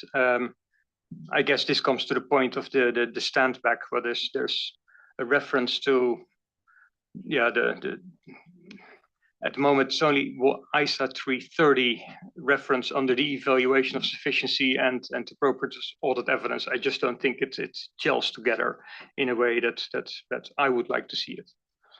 I think that is it for this section. Thank you. Okay, we got a number of comments here, but the biggest one I think right now that needs consideration is this concept of a standback. Now, refresh my memory, Julie and the team, of I believe we have discussed this before, and maybe give us the context and see whether people. Sure, and I had to go back in the history books because we talked about this in June. At the June, well, it was in the papers for the June meeting because the task force had considered it. It was as a consideration in our project proposal. So as a result of that, the task force had considered and brought forward the proposal of not having a standback. We do recognize it's almost the inverse, Ado, to some of your comments about the fact that we felt that there were sufficient standbacks already in 315 and 330 and some of the other standards. I recognize that 500 is a little bit unknown at this point, but some of the other standards we felt had those standbacks and were adequate. The other thing that we talked about as a task force back then was we had added particular language it's now paragraph 20, I believe. It used to be paragraph 21 around remaining alert for the professional skepticism piece of it. And we also added application material tied to that, which is remaining alert throughout the entire audit engagement and even at the end of the audit engagement, and particularly where time pressures or other impediments might affect professional skepticism. So we felt the combination of all of that was how we concluded not to have a separate standback in 240. And then let me just run this logic. I'm just trying to make sure I understand it in my head. Is in particularly, you would think that the standback at 315 effectively would cover 240? 315 will cover the risk assessment piece. Right. And the standback in 330, the evaluation in 330 is like I'll call it the performance side of it. So it would be, it's there in the 315 and 330 ones already. So just continuing to go down this route. So we have discussed this at a number of board meetings now. This is why the task force and up till this point, the board has been comfortable with it. Clearly, this would be an issue for this that others would cite. There would be a discussion of, would you plan a discussion of this point in the EM? We could definitely do that. Any reactions, Eda? Yes, because I would argue that the very same arguments that Julie now raises, we could have used in 600 and 540 by not including a stand back there. And at the time, the board consciously and deliberately decided on including a stand back. So I don't see what has changed now. Sachiko? Yeah, hello everybody. I'm a task force member, but hearing Edo's comment, I think afterward we received a lot of comment from respondents that there are too many stand-back, right? We also discussed that in 500 project previously. So actually, this is our progressive thinking that we do not need here. So I guess the one question I have, I've heard that Edo's point. I know the current position, I heard what you said. My understanding, if I understand the task force position, is whether we include one here or not, the same amount of work and thought process has to occur. And what I think Edo's argument would be is that may be true, but we've still deemed ourselves to include it in other standards, so why not here? Yeah, one of the things at minimum, we have to be very transparent in our thinking and why we've evolved to where we are, and raise it to people's attention, I would think, at minimum. Any other perspectives on this? Do people feel strongly that one needs to be included explicitly? I know, Ada, you feel strongly. Good morning, everyone. I guess the one thing, Tom, is in a number of places we're saying when performing this procedure and that standard, consider fraud, or when performing this. So if the standbacks do exist, is there an opportunity to simply refer to those standbacks and ask the auditor to consider fraud when performing, whether it's 315, 330? Philly? I think Neil raises an important point, because I think what we were trying to do, and as we were going along, I think we had the comments throughout that there's a lot of repetition and repeating requirements in others. And so what the task force has really been trying to do, I think especially in March, June, September, is that we were trying to make sure that there's a fraud lens. And I think what we did is when we looked at the standback, because I know we refer to a standback in for example, in 570 going concern, but that brings a going concern perspective to that. And I think what we struggled to do is what would be the fraud lens. Maybe a little bit to Eric's point about the appropriateness of the heading there, evaluation of the sufficiency and appropriateness of audit evidence.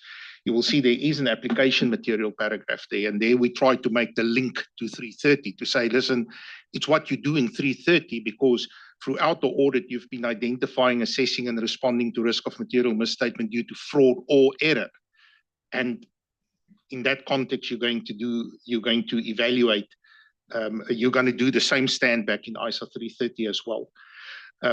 Look, I think the bottom line is, I think we need to, we can certainly explain it in the EM, what the rationale was, and ask a question about it. I think how comfortable is the board when we bring this to a vote, that we can go out as is and ask the question, or is there an insistence that we have to change something now? Greg? Thanks, Tom. I think the question of standback or no standback is linked with Eric's point earlier of para 59 and that heading. How is the task force going to respond to 59? Because I think determines what we do. I think the heading is a bit of a misnomer. I think the heading needs to either change or come out because the heading doesn't really represent anymore what's underneath it. Because you have that just the one requirement there around analytical procedures. That in and of itself, it doesn't really tie very well to the heading. So that's what we were intending to do with the heading, either change it or just remove it altogether. Eric? Yeah, I would just like to indicate some support for sort of the task force considering whether there could be, if we can take that application paragraph that Willie referred to about 330 and perhaps see if there's more that could be added in there just to make it clear how the different the standbacks tie together with the fraud lens. Fernando? Thank you, Tom. I think a few of the key words I heard during the discussion is the work effort is not going to change. So adding one requirement, which is not going to give me anything, is nonsense to me. I would just keep it simple, maybe put it in the EM if it is necessary to get feedback, but I would be in favor of not overcomplicating what we already have as a complicated standard. I don't think it's a complicated standard, but I get the point about adding complexity. Okay, Ado, I know you feel strongly on this, but I think this, Wendy? Sorry, Tom, I wanted you to finish your sentence, but I think I heard Julie say, or another member of the task force, that they'd go back and look at where this is placed, how it aligns with the application material, because the application material sort of implies a standback, A158, but isn't well aligned with the paragraph that's only talking about analytical procedures. So if that could just be looked at, so the whole effort makes sense as it relates to a risk of material misstatement due to fraud, I would be happy. Thank you. Now I have to clarify. What I think the task force has added, there's something related to the heading that doesn't really tie together with what the requirement is. That's sort of a separate issue. That the standback really made the point of maybe having heard the explanation of where we are, that we could look at the application material and see how standbacks in general tie together to this standard, but without adding a new requirement. I've also heard on top of that, that an explanatory memorandum that highlights the board's position here and why we are where we are and how it relates to the work effort. That's particularly, as you point out, what's in 315 and 330 is appropriate as it relates to fraud anyway, and that we would clearly signal this and maybe ask a question about it. That is sort of what I hear is the general disposition of the board on this issue. Recognizing Ado's very strongly held view on this point. Hopefully it's in his mind not a fatal flaw, but if not, there's always an opportunity to dissent and put his opinion forward. But if the board is satisfied with that summary, did I get that right, Julie? Then we will affirm that position, not reaffirm it, affirm, because it has some new evolution. This doesn't put aside the other comments we've seen, and we'll get to those in a second. But as it relates to stand back, we go forward. Are people okay with that? And is that a fair assessment of what you heard around the table, even though I know that you have a strong view on it, and then you'll have to decide whether it's a dissenting matter or not? We find that? Okay, Julie. There were other topics raised as part of the responses on this section, so I'll turn to you. I think 59 we've talked about, so I won't go over that one again. Ado, you mentioned 56 little c. I think we just need to take a look at that. We might have we might have shortcutted the words there. Maybe we need to make it longer to get the point across, but we'll take that one back. Great. And Eric, I think we caught some of your points in the heading issue. Okay. Are we ready to move forward? Julie? We're good. Okay, moving along. So now we're moving to the paragraph 61 to 64, A 165 to 182, and this is the implications for the auditor's report section of the standard.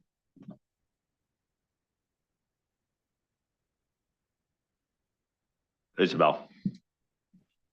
Yes, thanks, Julie, for your introducing comments on what you're planning to do on the relationship between the listed and PI project and what we have here. I wanted to say it in the public record because I have sent you written comment on that, but to me it's very important that respondents know very clearly where they have to answer on the potential expansion of scope of what we have in 61 to PI and not anymore to listed. Is it something they should comment in this exposure draft? Is it something they should comment in the listed entity and PI exposure draft? Or should they comment it both?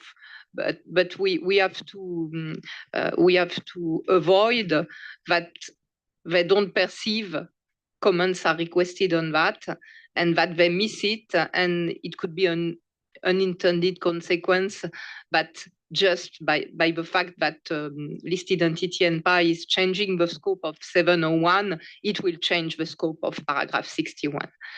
So we have to be very clear on that in both exposure draft we are releasing. Thank you. Joey? Thanks, Tom.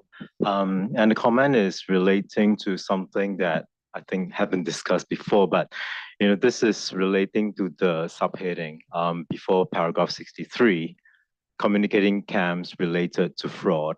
And again, I appreciate we have discussed this before, but our stakeholders sort of taking a co-read at this again. And of course, it's not just the subheading here, but also the heading in the auditor's report in accordance with the conforming amendments to 700 and 701.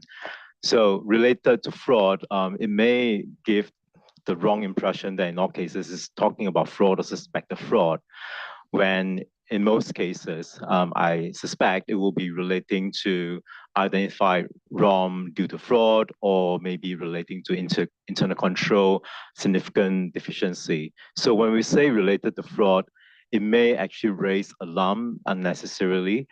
And maybe one argument to keeping it is that everyone will be using the same heading and therefore people get desensitized to it.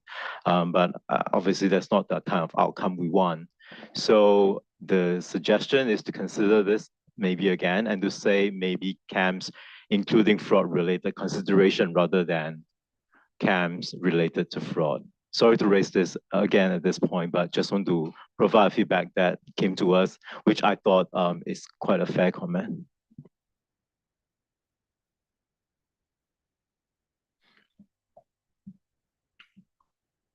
Ada? Thank you, Tom. I'm still struggling with, there's a sentence in A173 that reads, as users of financial statements have highlighted their interest in matters related to fraud, these matters are ordinarily of most significance in the audit of the financial statements of the current period and therefore are key audit matters. So on reading this, it seems to imply to me that all matters that have come up in the context of fraud are could qualify for this and could be sort of need to be considered, and particularly given that it's ordinarily would raise to the level of a key audit matter. And what I'm missing is the context of 61, where first the auditor determines from the matters related to fraud communicated with those charged with governance.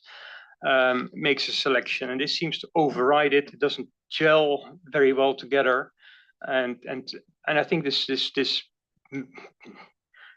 one could argue with this application material in mind why not all matters related to fraud would raise to the level of a CAM, and I have suggested some language to overcome this, but I'm concerned by this sentence. Thank you.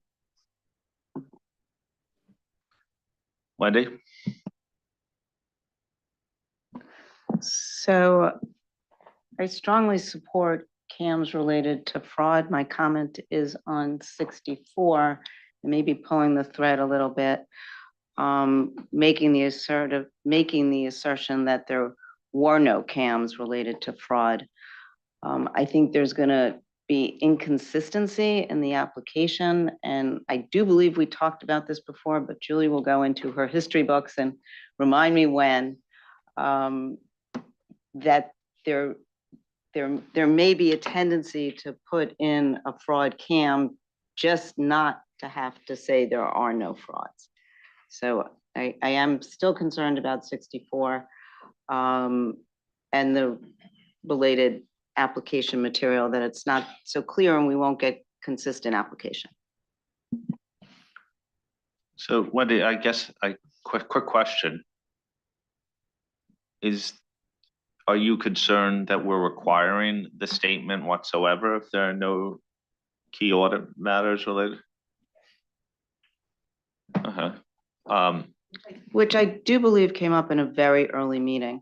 So I would have the counter concern. I think this is just my personal viewpoint, but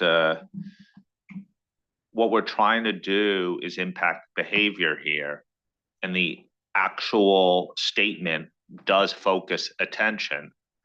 And okay, well, maybe we're going to get trivial CAMs then. Does that say something more about quality of the reporting? Like, my fear is, absent something, we're not going to focus attention appropriately, and that there's a gap that we created.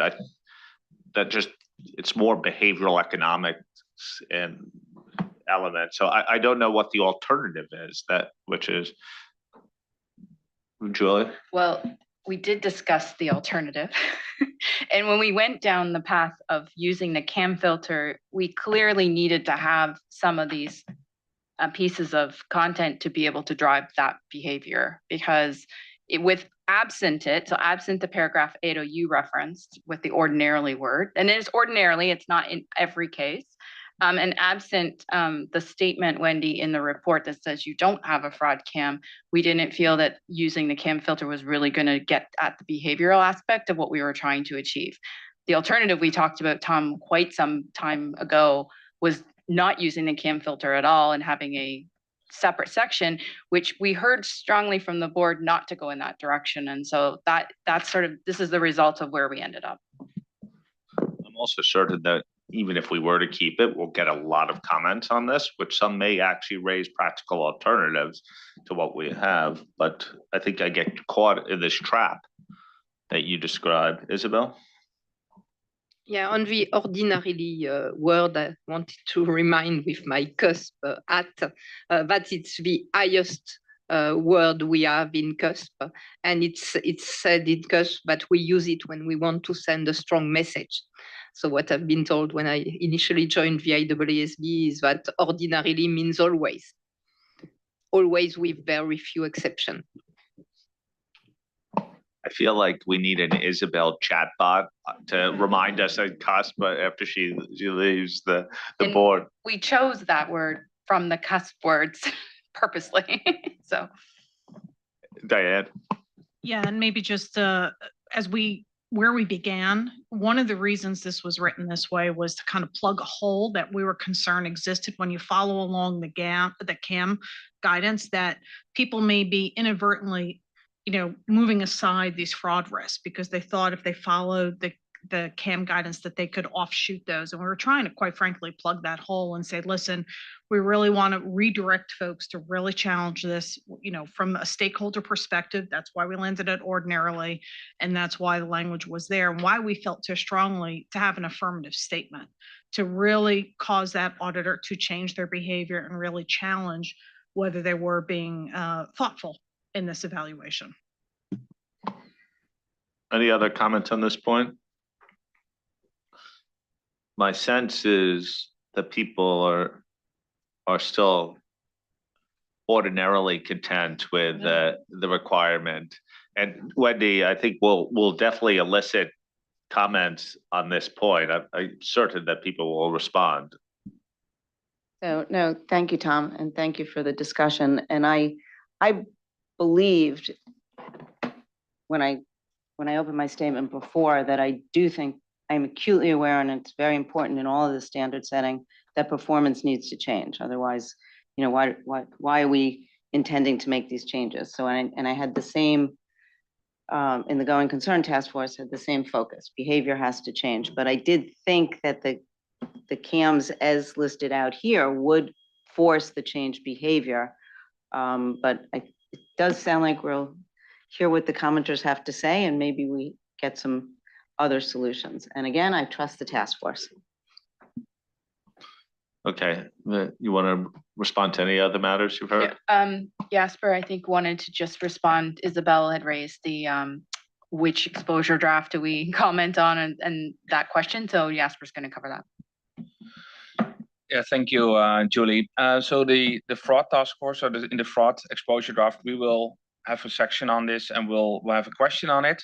What I agreed with at least with Galina, with the staff on the PI task force, that they will also have like a direction, like a box or whatever, just to explain that also this is something is going on in the fraud project. So that even if you're a user and you're picking up in one spot, like you can still, you know where to go. So we will have the question in the ED. Any other comments on this section? Okay, Julie. Okay, moving along. So next section covers 4 different topics. So we're taking feedback on paragraph 65 through 70 and A183 to A197.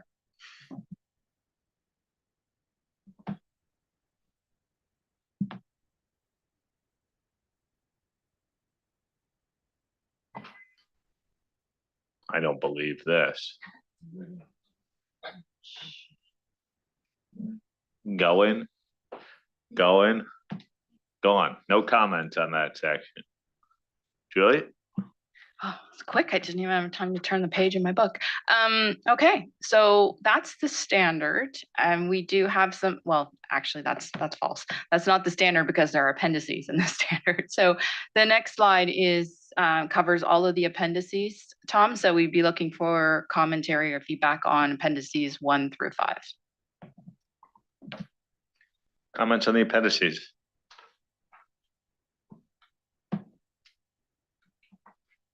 Isabel.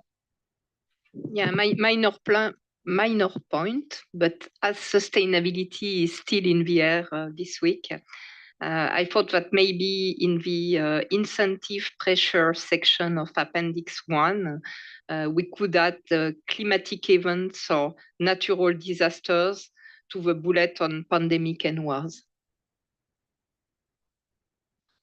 Any other comments on the appendices?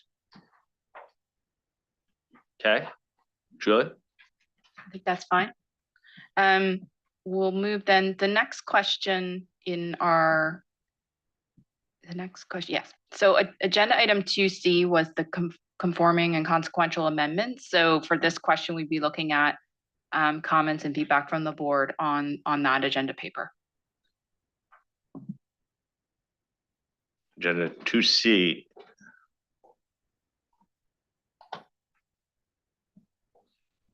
Eric? Thanks, Tom. Just a comment on the suggested revision to 700, paragraph 40. And it's talking about the specific requirements in the standard to communicate with different parties and how those are reflected in the auditor's report. And we struggled with the logic flow of the use of the ors and the ands in the requirement, in the auditor's reporting bit, and how it's expressed in the auditor's report in paragraph 40A. And so we've made a suggestion there to clarify that there's three separate communication responsibilities and how those are expressed in the report. Thanks. Edo? Yes, my comment sees to 701 A18A, and it's commensurate with the comment I made on 240 in respect of that lens of when, or that filter of when fraud matters are required to be reported on. And don't get me wrong, I am firmly in favor of fraud-related scams, but the filter does need to be appropriate. And I think that the filter at the moment, also how it's in A18A, that because it says fraud-related matters are ordinarily matters of most importance, that all of which would be fraud-related scams. And I just don't think that is the appropriate filter. That's the implication of how I read application material here and in 240.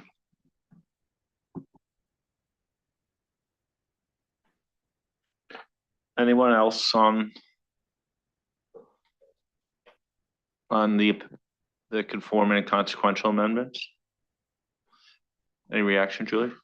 We'll take a look at Eric's. That wording has been around for a little while, Eric, but we'll take a look at it, and if there's a way to make it clear, we can do that. I think, Edo, your comment is similar to what we just discussed in the changes to 240, so I wasn't planning on opening that discussion back up again.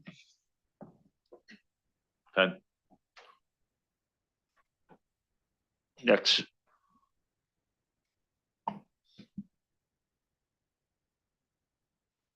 Back to you, Julie. Just waiting for the slide to change. In our issues paper, so agenda item 2, we had a couple of points in there, one with respect to the exposure period and timing of completion, the proposed implementation period, and the effective date convention. So I would like to just cover those points with the board now, if we could, if there's any comments on what the task force was proposing with respect to those topics.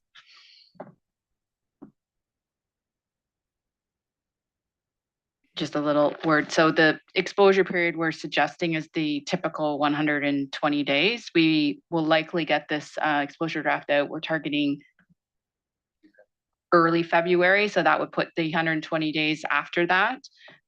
We understand that Wendy, you brought up the point around convergence of the standards and ensuring the effective dates are aligned, and we would intend to do that if we can with the going concern project and the listed entity and PI track 2. So that was our intention there, and open to any other comments on those topics, as well as how we've articulated the effective date. One other thing to note too, in doing the ED period, the way we're going to do it, it will allow for staggering with what's being proposed with PI listed entity. I think the PI one will go out in advance of ours, and yes, there'll be some overlap, but not complete overlap with the two. Right, that'll be we're proposing likely a 90-day comment period. So by the end of the time, there'll still be like 2+ months between the completion dates of both. Any comments, feedback on that topic? Wendy?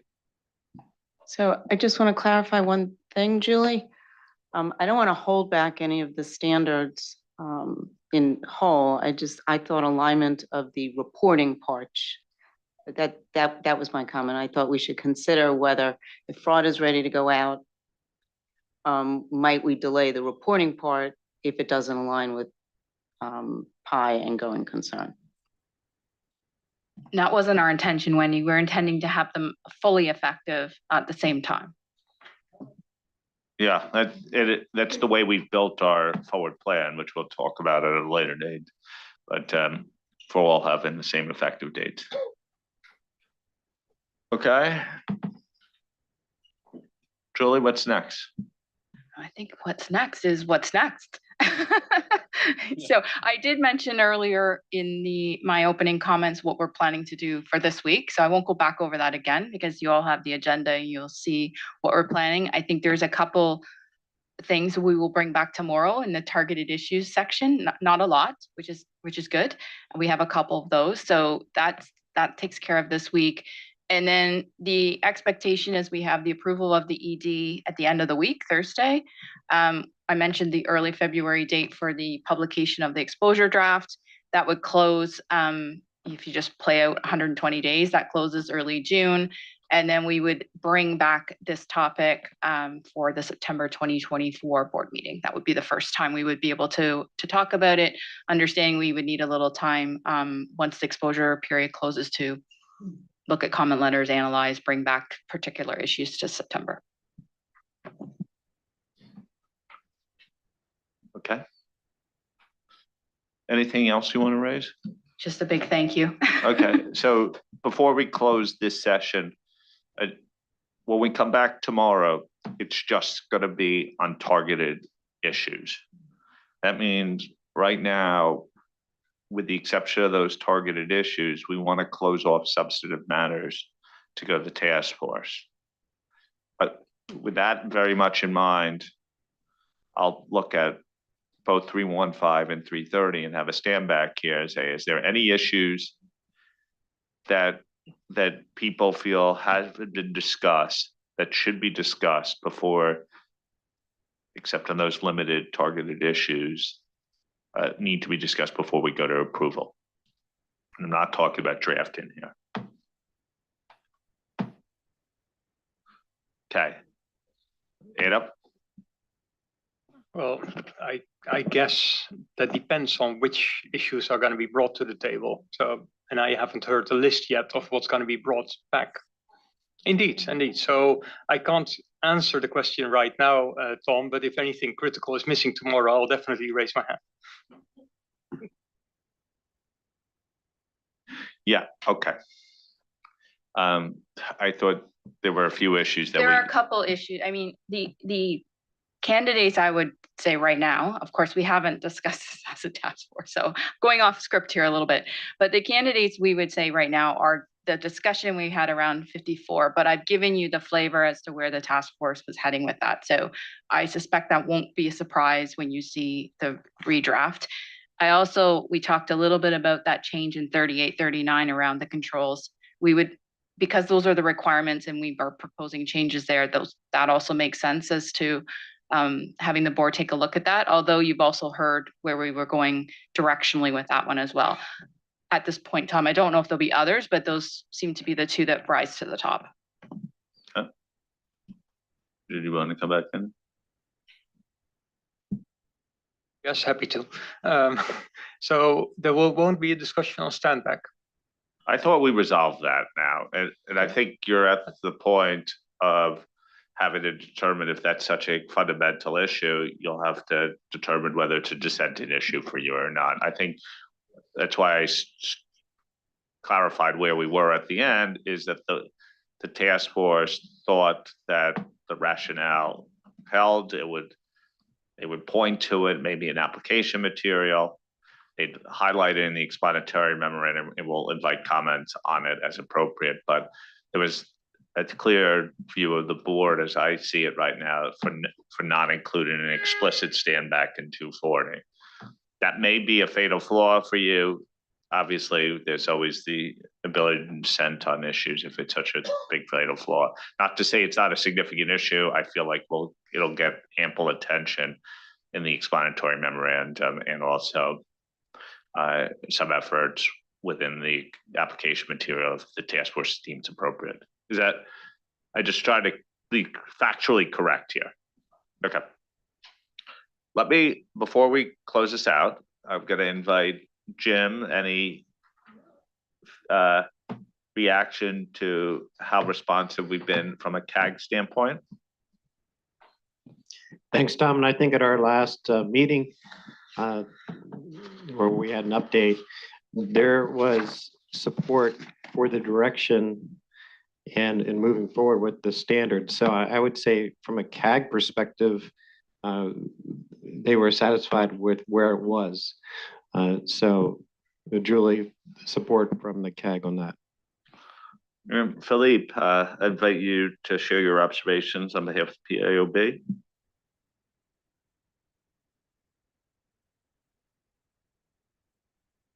I note the public interest issues that were recently published and that really were supportive of the direction of the project. Okay. I think with that, we'll close the morning session. We will reconvene at 1:30 as planned. I know maybe a task force or two or people surrounded some task force may want to get together at lunchtime anyway. I know I'll be working on the strategy work plan at lunch. And we'll get back and we'll talk about listed entity and PI at 1:30. So really good session. Thank you all for your engagement. Well done to the fraud task force. And I think lunch is ready. Thank you.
Okay, we're gonna start in 4 minutes.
Okay.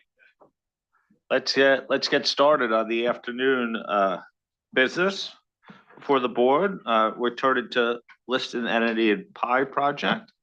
I want to welcome Andy Mincher, who's joined us from IAASB. Great to see you, Andy. And just a couple things to start off. I'll say the same thing that I said at the outset of the fraud topic, that again, our goal is to approve an ED this week. That we are where we are because we took a lot of decisions over a period of time. Some of these decisions, as you may remember, was taken back almost a year ago, right? But again, what we're trying to do here is ensure that the board draft is faithful to those decisions and identify any issues that would give reason for concern in terms of its operationality. I think with the task force has done a really good job reflecting that decision, but we'll have the discussion today. The other thing that's a little bit different than a lot of the other EDs that we've done in the past is that we've actually done the EM in advance as we're approving the ED, because lots of times people ask, what are we going to ask? So the key element of that is if you have comments on the EM and haven't made it, this is the time offline, right? Do you want it on the EM? But we don't intend to bring that EM back or circulate it back to the board after the fact, because our goal is, once approved, reflecting the comments at this meeting, we would get the document in good order, both the ED and the EM, and publish it in reasonably early in January. This is pretty important, going back to the point we had in the last discussion, to have some staggering from this exposure draft to the fraud exposure draft, which would help our stakeholders a little bit in the process. So Sue, I'm going to turn it over to you. I see the whole team is at the table. It's great to see. And here we go. Thank you. And thank you, Tom, for reminding me that Santa is bringing me the draft EM and everything for us to get hopefully cleared and out nice and early in January. So welcome to Andy. Lovely to see you again. Thank you for joining. If we take the next slide, please. I'll just recognise the task force. As you're probably aware, the work on this project has been done virtually, but we did happen to all be together in September, so we took the opportunity to take a photograph. The supreme irony is that Sung Nam was in the room earlier because we had the joint meeting with IAASB, but he was back at the IAASB meeting by the time we got together as a task force. So there we go. But you can see the task force members we have: Chun Wei, Fernando, Susan, and Sung Nam, with Kalina and Isabel taking the lead from the staff side, and Billy very helpfully supporting us. Like Julie, I'd like to thank everybody for the offline comments that you provided in advance of this session. That's really helped us to be able to put some of the detail together, and I will be presenting a few reflections on some of the feedback we've had. I would caveat that, though, by the fact that the task force is meeting this evening, so we haven't had an opportunity yet to go through in detail, but we do have some thoughts that we've been working on over the course of the weekend that I hope will address some of the feedback that we've had. So as Tom said, the last time we presented to you was in December last year. Since then, we have continued the work on track 2. In terms of outreach and things, the work that we have done has included monitoring developments in different jurisdictions. We've done some information gathering with the national standard setters and IFAC member organisations to understand whether jurisdictions have extended or plan to extend the differential requirements for listed companies. So that has informed our work. And we also sought information on how frequently reviews of historical financial statements were undertaken to inform our consideration for the revision of ISRA 2400. And we've been continuing to develop the drafting for the amendments based on the feedback that you provided. And as Tom said, we have aimed to stay true to some of the themes that we heard then. And we have, of course, continued to engage in interaction and coordination with IAASB. So the slide that's up there at the moment talks about the project objectives and how they support the public interest. And just a reminder of these, there's a summary there. It also summarises the qualitative standard setting characteristics from the public interest framework that were considered to be at the forefront for developing the proposed narrow scope amendments for track 2 in addressing the project objectives. And Appendix 2 of the draft explanatory memorandum includes more information about how we considered the public interest framework and addressed the actions and the qualitative standard setting characteristics for track 2. So you've got a more full explanation in the draft explanatory memorandum. Next slide, please. So as Tom mentioned, I presented to the CAG last week. Yes, last week. And there was support from the CAG, I believe, for track 2, including comments that support the proposals, that the proposals support consistency in practice, and they will help align the IAASB and IASB standards with respect to the definition of PI. The CAG representatives noted the importance of seeking views from a broad range of stakeholders and geographical regions, given that the IASB PI revisions are currently being implemented across a number of different jurisdictions, and clearly the effective date of the PI revisions for the IASB code is December next year. And also, importantly, I think because ISQM1 applies to the sustainability standard, and it's important, obviously, to get feedback from potential non-accountant assurance providers. The other point perhaps to draw to your attention was there was a remark from the PIOB observer who pointed out that the IAASB should consider whether ISA 260 revised has been weakened by the relegation of what was a requirement to communicate fee-related matters into the application material.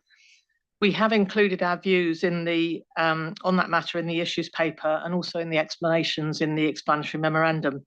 And we have been of the view that there isn't a weakening of the overall requirement, given that communication of fee-related matters is now much more comprehensively addressed in the IASB code as a result of the IASB's project on fee-related revisions.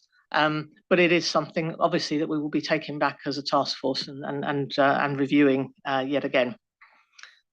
Next slide, please. The SMP advisory group in their letter highlighted a couple of areas, generally asking for some more prominence to be provided for certain application material, as set out on the slide up there. Given the concern that that some of these things are maybe could be seen as kind of negative requirements that shouldn't be buried in the application material, and they didn't want there to be adverse impacts and unrealistic public expectations. So again, that's something that we will take back and look at this evening. Next slide, please. So the key proposals in the ED for track 2, this is a reminder for you of the key areas that we've been looking for. Firstly, getting an objective for establishing differential requirements for PIs, looking at the definition of PI and publicly traded entity, looking at on a case-by-case basis of the differential requirements in the ISQMs and the ISAs, and then finally looking at the revisions to ISRE 2400. And given that it has been a year since we looked at this, we did include some material in the explanatory memorandum to just refresh our collective memories to make it clear where we could got to before. So as Tom mentioned in his introduction, I think it's probably worth, before we go into some of the detail, just emphasising the principles that we stuck to as we were working through these different areas. Firstly, we aim to remain fully aligned with the decisions that the board made in December last year. So it'll come up later, I'm sure, but keeping the applicability of ISA 720 for listed entities and the definitions of PI and publicly traded entities, which we did discuss and agree in December last year. So we have maintained that in the material that you've got. And then secondly, the principle which we also agreed in December around aiming to align as closely as possible with the IASB PI revisions, given that they have obviously undergone due process, and so that we avoid any inconsistencies for jurisdictions that use both IASB and IAASB standards. Next slide, please. So what have we heard from you in the offline comments? So we've had a number of comments coming through over the last week or so. And just to reiterate what I said at the beginning, we haven't had an opportunity as a task force to go through these themes yet. We will be doing so this evening, but we do have some ideas that will hopefully assist. So the first one I want to draw to your attention is the approach to ISA 720, where we have had some mixed feedback from board members and where we do need a direction from the board. So the kind of feedback we've had is that, for example, without a definition of listed entity, the applicability of ISA 720 may be unclear or problematic for some jurisdictions.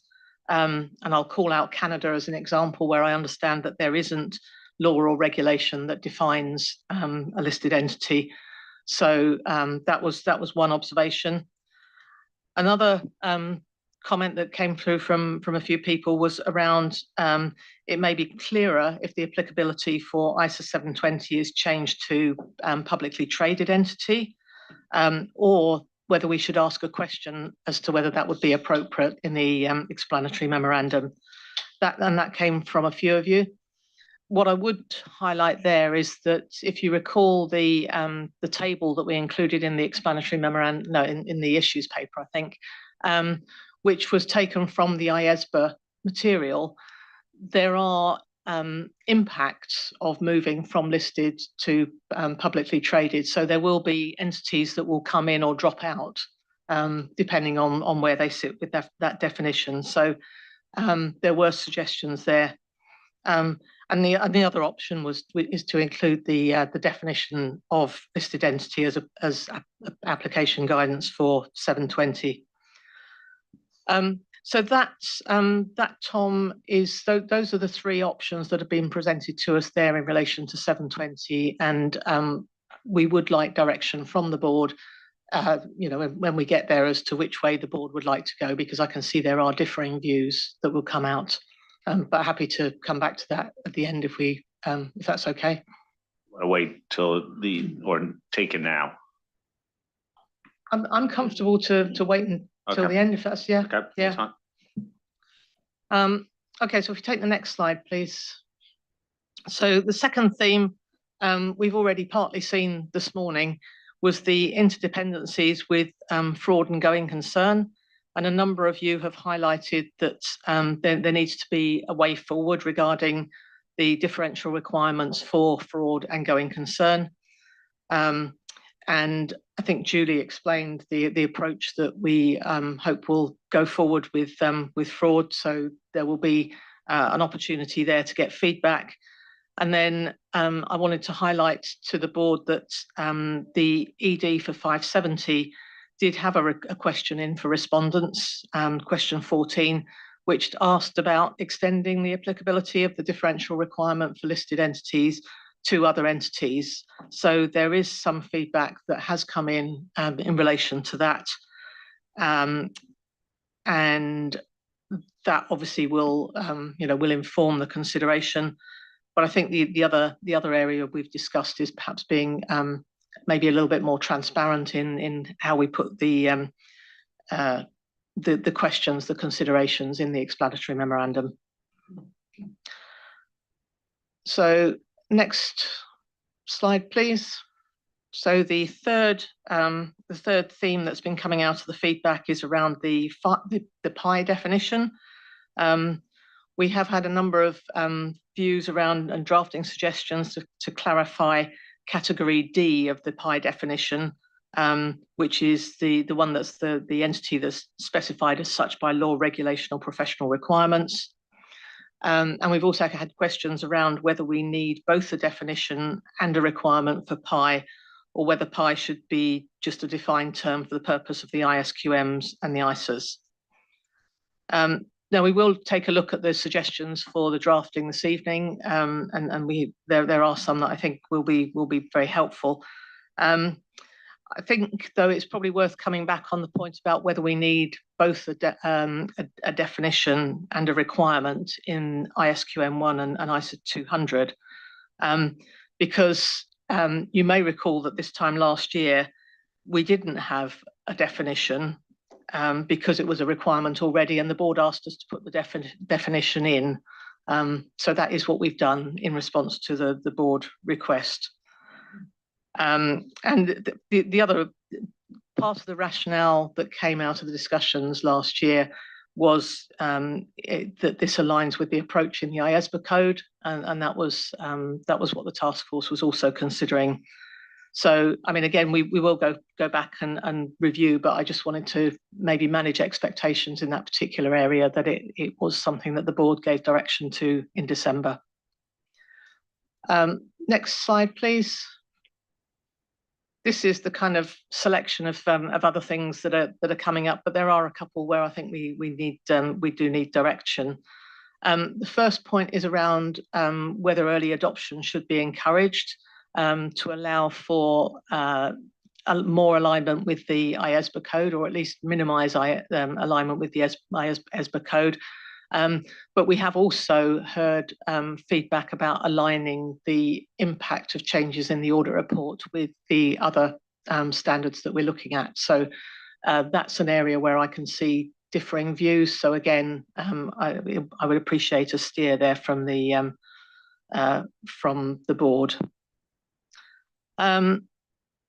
In terms of definition of public traded entities, there was a comment that the example could be clearer. One point which I think struck a chord with us as we were working through this is we have taken a number of the words directly from the IAASB code, but there is a distinction perhaps between who is, or around who is setting the requirements for what is a public interest entity. And there's a kind of layering in that it would normally be the law or regulation first, and then probably there would be something at firm level. And then when it comes to the individual auditor on an audit engagement, that would be a kind of the not quite the last resort, but the last step in that process. So I think we have some thoughts about how we can reflect that hierarchy perhaps a little bit better. Also comments about consistency in determining a PI for independence and for audit purposes. It could be read that you could have different definitions for the same entity in under the different standards. And so there's some suggestions there.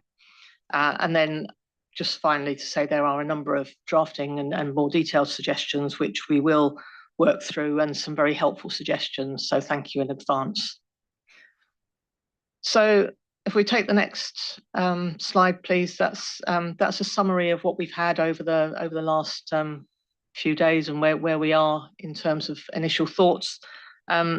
We only have one question because I think what will come up on, we could have segmented it by standard, but what will come up on ISQM1, for example, will then replicate all the way through. So we will take that exercise and flow things through. So I'm happy to take feedback wherever the board would like to start. And then, Tom, if we don't get a sufficient steer on the areas that I've asked for particular direction on, then perhaps we can come back and just pin those down specifically.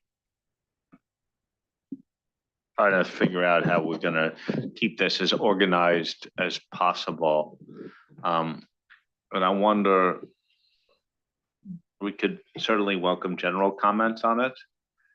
But also maybe one way to deal with it is that if people have comments that don't appear on those lists, then we could go back to those. But maybe even if there were one or two things on each of those slides that you feel like you need to go to, we could do it that way. So maybe first we start with any general observations and comments on the Isabel. Yeah, I have some comments on the definition. So maybe it does not fall in the general comments section, but I think it's key. So I don't know if we can start by this feel one. free. Yeah. So I'm in the camp of the people that do believe that we don't need a definition. Because what we are doing right now, we are providing a definition of what is a PI. And then what do we say? So if we are in ISQM1, requirement 18A, the firm shall treat an entity as a pie if it is a pie. That's what we say. Because then we have when it falls within any of the following categories, and the following categories, A, B, C, D, are exactly the category that we have in the definition. So it's a little bit strange. So either we don't need a definition and I'm fine. Either we keep the definition and then I have some challenge in the definition. I have some challenge probably because it's difficult to take sentences from this barcode and put them in ISQM standard and keeping the same structure. I have several observations. First of all, the sentence in D in the definition is very difficult to understand, not very clarity. And the fact that we say for a purpose related to the significance of the public interest is a little bit strange. So I was suggesting to replace by because of the significance of the public interest. Could be more simple. Then if we move to the last sentence of the definition, I think this sentence has several issues. First, it starts by the categories of entities are more explicitly defined or added. And I don't believe it's always true. Sometimes the law may add or clarify, but sometimes the law may not do that. So I think we miss a may. We should say the categories of entities may be more explicitly defined or added. Then if we continue this last sentence, we have as required by paragraph 18b. And if we go to paragraph 18b, it's indeed a requirement, but it's a requirement for the firm. It's not a requirement for the pie. So it's a little bit strange and I really don't understand how it works. And I also note that this last sentence does compile the concept that we find in two different paragraphs of the ISBA code, A29E, which says that it may be more precisely defined, and it relates to A, B, and C. And paragraph A29F, which says that it can be added, and it relates to 18D. So it will be maybe more easier to split it, but I'm not even sure we need to deal with it may be added because it's already in D. So we don't need it in the next sentence. So I believe as such, the definition is very difficult to understand. A little bit, it has some inconsistencies, but probably we could live without a definition. And probably 18A and 18B are really sufficient and strong enough to convey properly the message on what the auditor needs to do. Thank you. I have a quick question, though. There's two things going on here. There's one question about what the definition, right? And my understanding is the definition was just pulled from the IAASB code, right? So do we tweaked it? Yeah. That's fine. Isabel did make one suggestion that we thought was helpful in clarifying the language where we had kind of merged a couple of things together. And I think actually, Josephine, I saw your card going up and down and you've made a very similar suggestion as well. So that's something we were going to look at this evening, but there were it hangs very firmly on the IAASB definition and also the approach in IAASB of having both the requirement and the definition was what we were also steered towards replicating in December. Okay, so you're going to look at some of the wording, particularly as it relates to that hanging paragraph. Right. Any other comments? Oh, I'm sorry. Camouflage in your white shirt. Yes, I'll wear a different color tomorrow. Thank you, Sue. So you asked for general comments. I think you summarized fairly well where our comments were related to. I'm not sure. So I'm happy to make the statement now and then go into a little bit more detail as we walk through, or whatever you want to do. But some of the comments that Isabel raised, I had as well. And that's why they were in your theme 3, I think. So I'm not sure how much I need to pile on to it, but I had a similar comment for the purpose related to in the definition of D, because we don't explain the purpose here in our standards. And anyway, I think you've seen all of those. Those have brought it to the theme, so I'm not sure how much detail I need to provide you here with. And I have some other comments that we'll touch upon when the other themes are being discussed. Julie? I also have a few more detailed comments as we go through, but and I won't pile on to what Isabel said, because I had some similar concerns. But I guess when I was looking at this, I fundamentally wanted to come back to what we were trying to achieve with congruence between the IAASB and the IAASB. And I felt like the way we'd articulated this definition now in our standards had the potential of being confusing and not consistent with the principles of what we were trying to do, which was, if you're treating an entity as a pie for independence purposes, those fundamental principles that you consider to get to that decision should be the principles you think about from an audit standpoint as well, and not different. And so that's where I struggled with the definition and understanding, and wondering if the way we've worded it could lead to a place where a firm or an auditor on an individual engagement could get to a different answer. And I didn't think that was where we wanted to be. Wendy?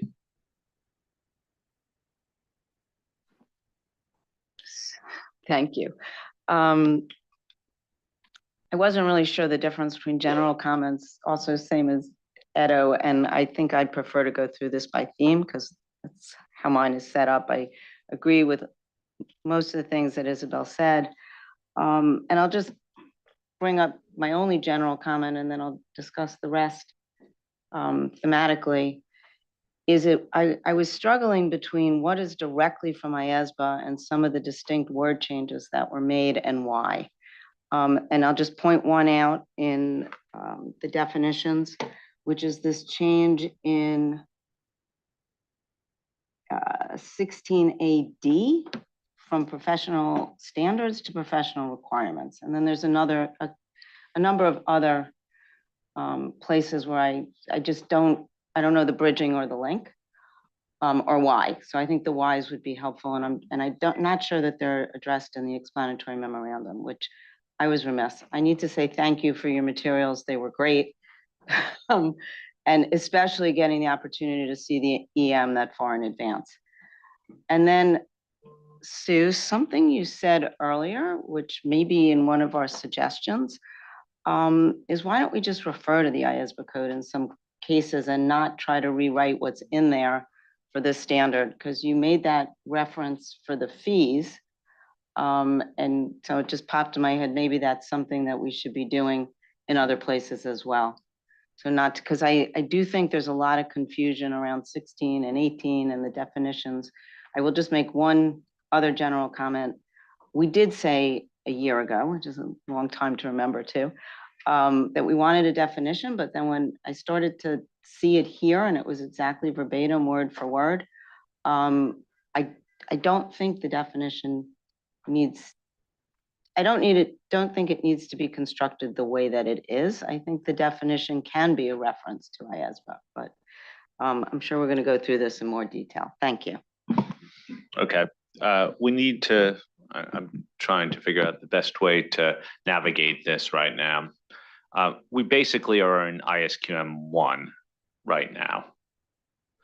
My solution to this is that we're going to go through this close off the definition and go through ISQM1. The proposed changes are there. The themes will come out in that process. And so what I suggest is that we close off this issue of the definition. Neil, are you coming in on definition?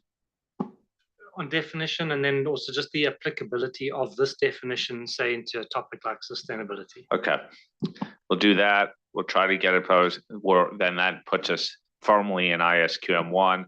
We'll go through the ISQM1 changes. Then we'll do, I think it's 200 next. And those are probably where the substance of the comments will come anyway. And then we'll go through the remainder of the standards. Does that sound like a good approach? Okay, Neil. So just, I mean, on the definition, the one piece that stands out is around the insurance element. Insurance is a wide industry. A number of different things come to it. So getting all of that in without being able to get some clarification within local jurisdiction, I think would be an important piece. And then when I look at the definition and we ask about its applicability to the other standards, I just see this as being very financially orientated. And so defining PI and then applying that as a definition into ESG, I think there's another lens that we would need to consider if this definition was to be applicable into that standard. Okay, well, the first thing I think we need to address is to recognize when we've taken language from IAASB based upon their due process, I think we should be very reluctant, i.e. not change it. And like the insurance part comes directly from that. So IAASB went through a robust due process. We're just trying to lift it, which sort of goes to Wendy's point. I don't think we really can do things just purely by reference to the IAASB code because this is sort of why we draft things the way it is. We had to actually bring it in for the alignment. So those are just 2 points, I think, just from a process and thought framework.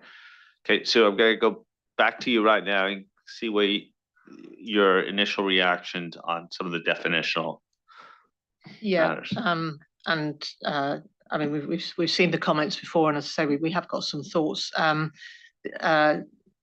Absolutely, I was going to say exactly the same thing. The insurance piece is straight from IAASB, and I think it's not appropriate to be looking at that.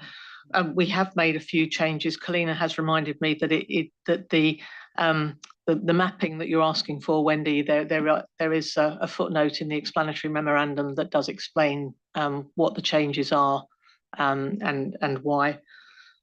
So there is something there, but obviously we can sort of consider prominence or what have you there. And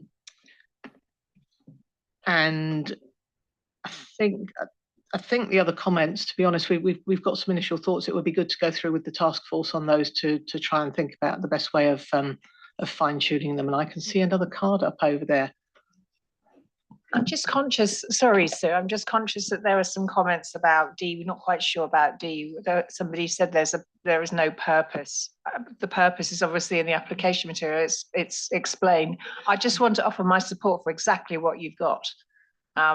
So I'm a little bit worried that maybe that, there are people around the table who are probably happy with it. And if we come back and we change it, then we've got to debate the changes. And we already presented this. So I'm just a little bit worried about tweaking with it when I thought actually it does align with what we said our purpose is, which was the D part of the definition, and the rest of it is lifted. So I would be a little bit challenged if we then started changing it. Thank you.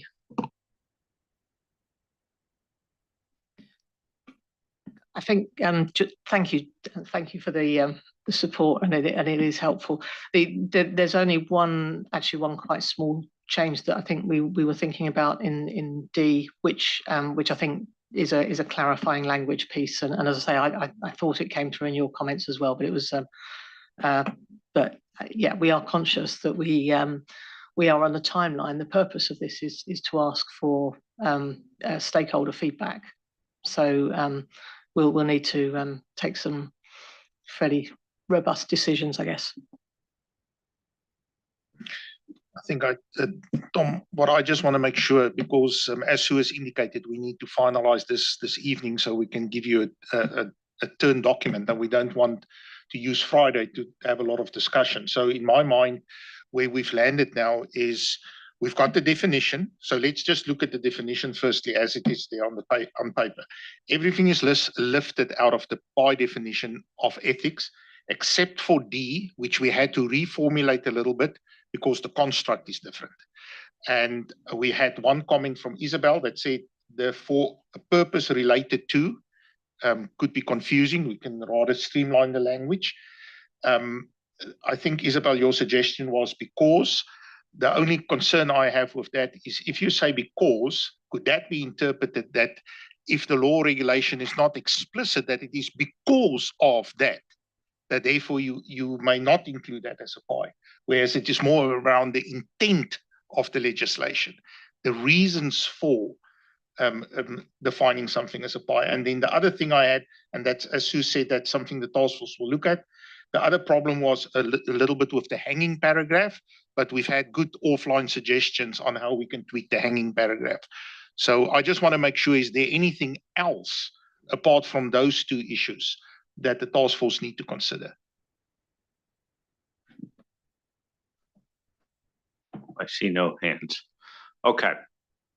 Let us now focus other comment as it relates to the the narrow scope amendment as it relates to ISQM 1.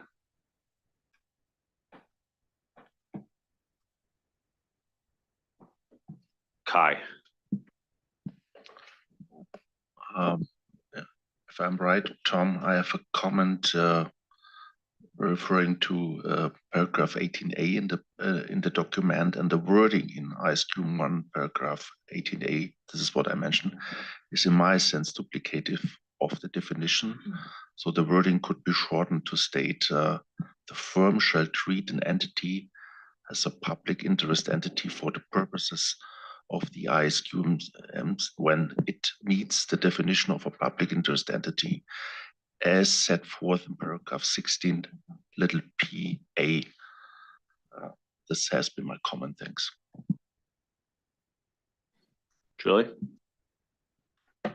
I did have one comment on ISQ 1. I'm sure you're not surprised, Sue. And apologies, this might be a little bit of therapy for me because I know I think I brought it up in December before, but I just need to say it. The change that we made in 34(f)(1), which is the change to the EQR requirement, where we've changed it from listed entities to public interest entities. I know we talked about that in December, and I think the conclusion was that time will have moved on from the time we deliberated this back in ISQ 1 days. This effective date will be 2026. So, you're talking 4 years have gone by and thinking might have changed. But when I went back to the basis for conclusions document back when we debated this pretty heavily at the board in ISQ 1 time, it wasn't just that point. It was trying to make sure that ISQ 1 was risk-based and scalable. And having been someone who's implemented ISQ 1 at a firm, and heard from a lot of people in my outreach around ISQ 1, that is still a fundamental principle, and people are still looking for a risk-based ISQ 1, let's call it. So it was a little bit, so it flagged for me that by this change, we're really moving away from that risk-based approach that we had back then.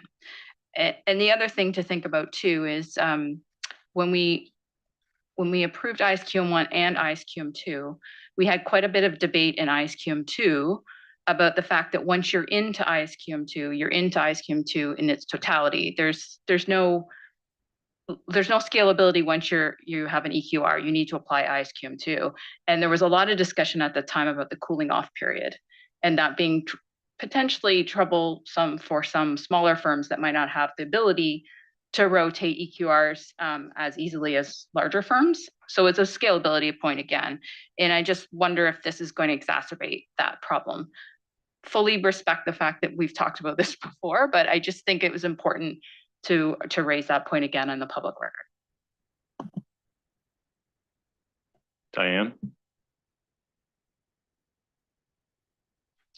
Thank you, and thanks, Sue. I'm going to come back to, because my comments are on the application material for ISQM1, and it's going to dovetail to some of the items you had up on the screen as themes.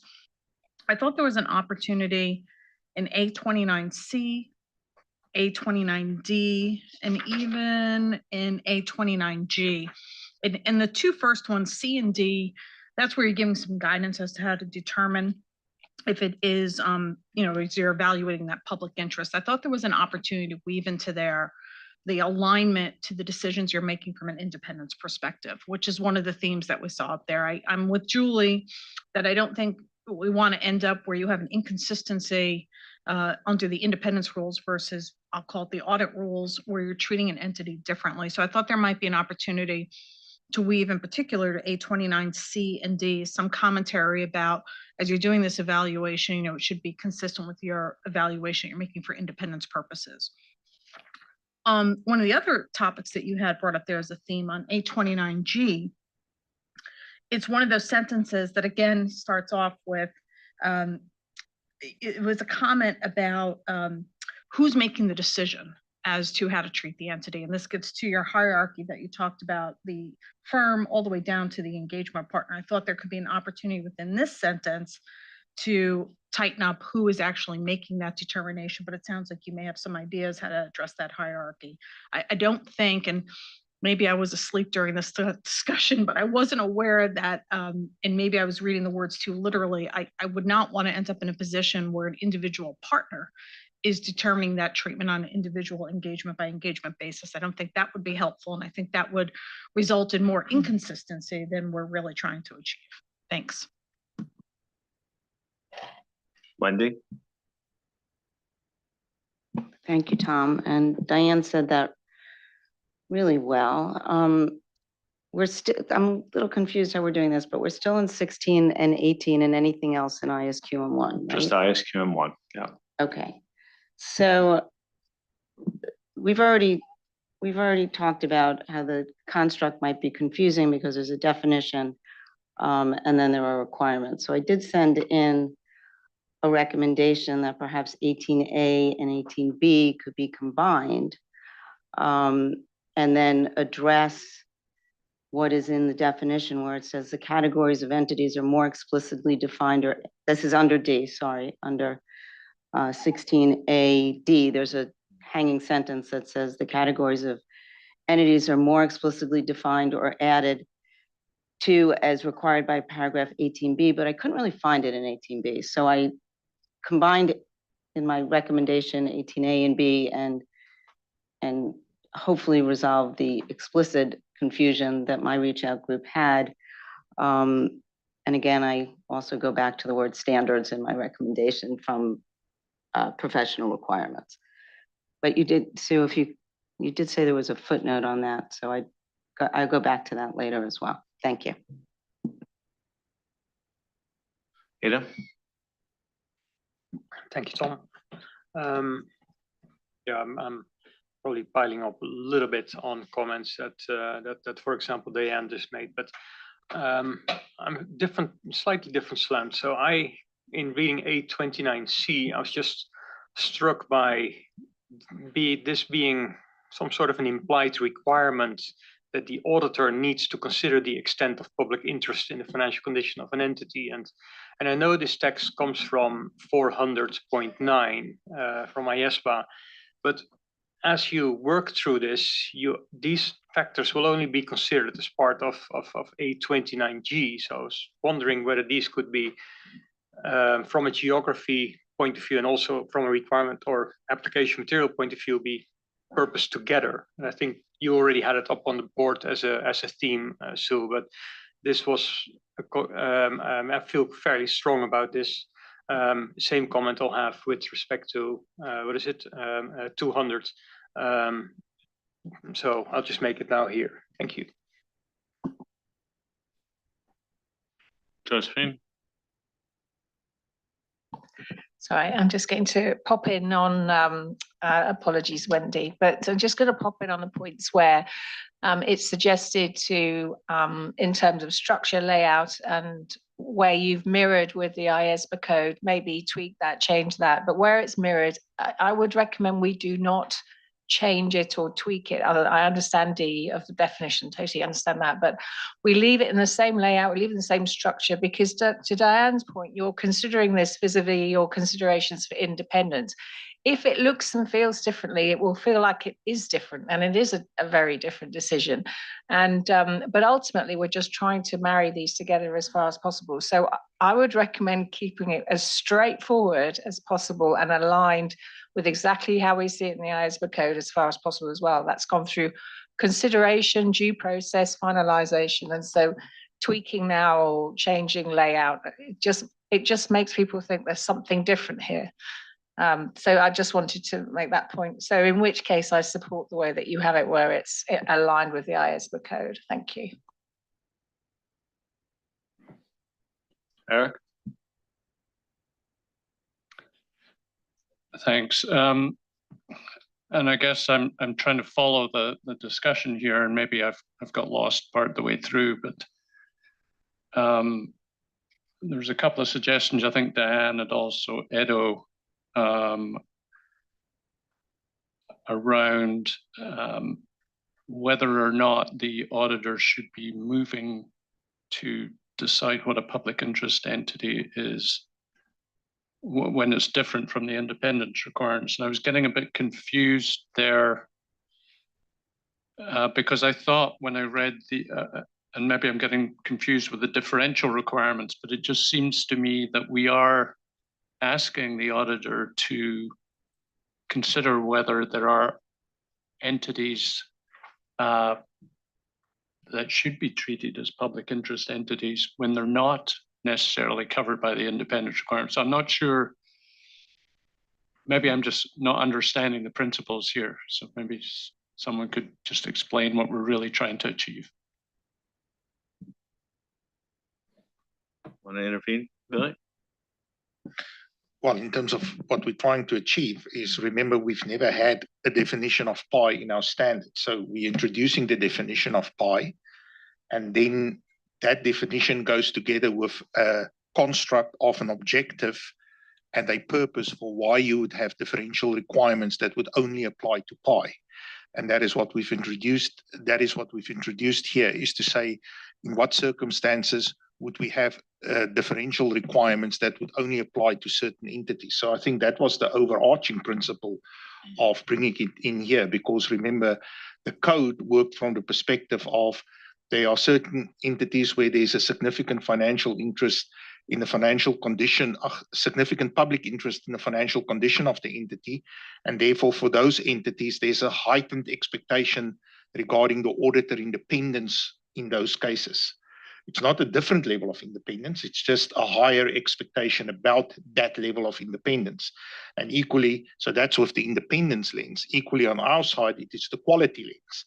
So for those same entities, stakeholders may have a heightened expectation for the audits of those entities. Again, and remember, the differential requirements we have at the moment does not address any work effort requirements. It only relates to communication with those charged with governance and statements in the auditor's report, as well as engagement quality reviews. And engagement quality reviews is also not something that directly contributes to the sufficiency and appropriateness of the audit evidence. It's a firm response to a quality risk at the engagement level. So we have to create, as ethics did in their code, we have to create that architecture in our standards. And so that is what we're doing here. Sue? Thanks, and thanks, Philly, for that, and for I'm just going to pick out one or two of the comments. I mean, obviously, there's a lot for us to kind of go back on. One thing I didn't want to lose, because I think we sort of moved on after Neil had made the comment around the applicability in the context of ESG assignments and things. And I think that's perhaps something, it fits with the feedback we got from the CAG. So I think that's something we need to make sure we don't lose in the context perhaps of the questions. Julie, I do understand the ISQN1 point. What we have tried to do is be quite specific in the wording of the question that we're asking, because if there are specific challenges in these areas, and the EQCR is a particular one, we have asked for feedback. And if you've got any sort of suggestions as how we can sort of sharpen that even more, that might elicit the kind of things that we're looking for, then I'd appreciate that. But I think at this point, that's is probably the evidence and the input that we need to be able to sort of reflect on whether there is any further fine tuning. Diane and Ado both commented on the A29C, D and G. C and G are different things because they are explaining two different points. So I don't think the moving things around quite works, but in the light of the comments we have had, that is an area that we want to look at tonight. And I think we might have some suggestions in the lead-ins and things particularly that I hope will clarify the intent there. I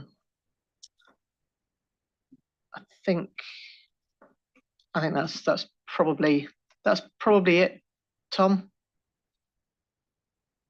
Okay, thank you. So should we move on to 200?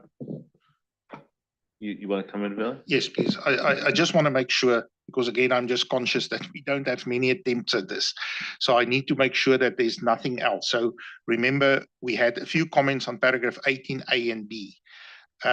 I want to make sure that the current position, as we took it forward from December last year, is bring in the definition. So we've brought in the definition. Now we have the definition, and we have paragraphs 18A and B.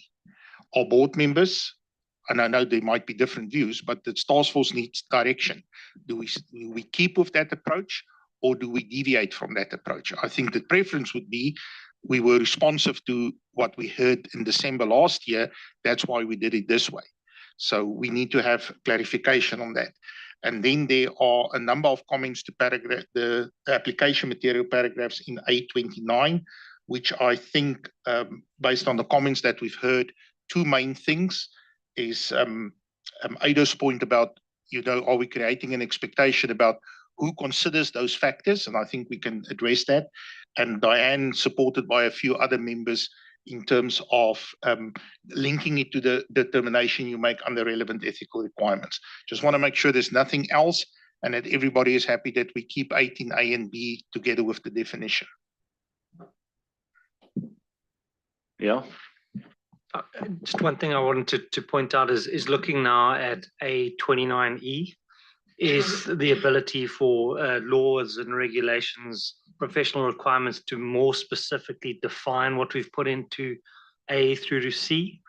And I think that's an opportunity to address some of my concerns around the broad application, say, to my point on the insurance industries, where there is a local market that can be more prescriptive to narrow it down if they need it. So A29E addresses what I raised earlier. Julie? Billy, I want to come back on one thing that's still tripping me up. So I understand the definition and putting the definition in the definition section of ISQN1 and 200. But then when you get to the requirements, it feels odd that we again repeat the definition. Like, why isn't the requirement just simply state, for the purposes of the ISQN1, the requirements related to blah, blah, blah are applicable to public interest entities. Horrible words, I understand. But why isn't the requirement just simply, why are we repeating the definition buckets again in the requirement? That's what's tripping me up in ISQN1, and that's what's tripping me up in 200 again. Because you've got the definition, agreed. So why do we need to then have another requirement that talks about the firm and the auditor treating an entity as a pie? Because that definition is already in the definition section.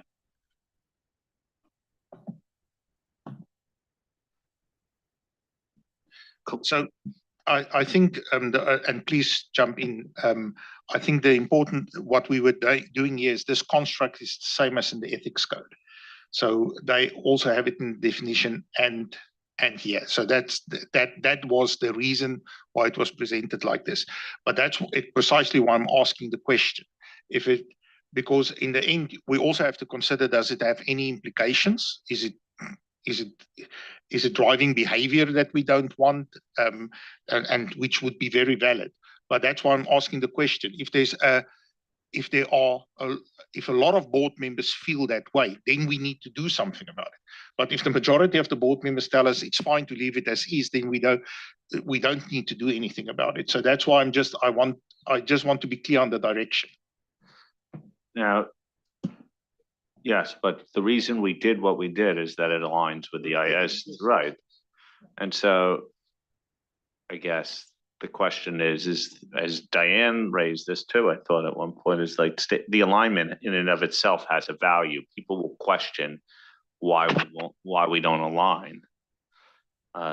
So Josephine, you had your tent up? Yes, I agree with that. But we might need Andy to help us here, because I think it's not the same structure as our standards. So ISQM1 has its own inbuilt definitions as well as a glossary, and then it has the requirements. Whereas I think the code, Andy will have to help me out here, doesn't include the definitions for each section in there. It just has the glossary that has all the definitions. So it's slightly different, and I agree that was the direction, because we were trying to align it, but essentially we do have a little room for maneuver here. Because of the structure of our standards compared to how the code is set up. But I may have got that wrong, Andy, but I'm pretty sure that's the way it is. All your definitions are in the glossary and they're not repeated in each of the sections. So that, as I say, that could give us room for maneuver and reduce the text in the QM1 requirements. Andy, would you like to come in? Well, if it's been addressed to me, I mean, I think it does strike me as a largely structural aspect, but I certainly see how you want to put it behind you in terms of that. I mean, if the definition is the same in both, then I think you've aligned your definitions in terms of that purpose. But I'm trying to stay in my ethics lane, and in terms of what you can do for your ISQM and auditing standards seems to be you go for it. Isabel? Yes, I mean, as you understood, I'm in the camp of the people that believe that we are doing twice the same thing, once in the definition, once in the requirement. If the decision is to keep both, I will not fight against it. But I believe that if we keep the definition, we need to fix absolutely the hanging sentence that has several issues in it. Diane? I'm even afraid to say this. So I am not troubled by the repeat. I don't know if you need it, but it doesn't trouble me. What troubles me, unlike Isabel with the end of the sentence, I have an issue with the beginning of the sentence. So for instance, when you're in 200 and you're at 23A, it's that very first words that starts off, the auditor shall treat. That's what troubles me, because again, I go back to, this to me, taking the words literally, implies that every auditor on every engagement will make that decision, which is like what bothers me more. So I'm not necessarily troubled by the repeat of the definition. I am bothered more by the opening sentence as an example in 23A, which implies the auditor is making this determination. Okay. Ada?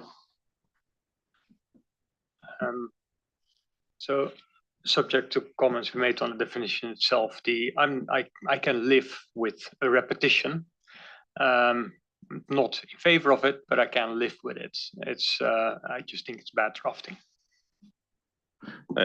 To me, I think, having listened to this discussion, so I honestly think we're arguing about something with not huge impact. It seems to me that you could, more and more I listen to it, is the collapse reference to the definition could work, because it's the exact same words. And Kai almost, we had just listened to Kai at the beginning of this discussion, we could have, but I hear more and more of you say that's my preferred approach, is to collapse the requirement, to make reference to the definition. Is that, and I just heard IAASB say to us, or not IAASB as the board, but our IAASB member joining us today, thinking that this was not a major substantive point. Diane gives the caution that you don't want to have different outcomes around this. And I think the task force has a lot of smart people around the table to ensure that that's not the case. But how many of you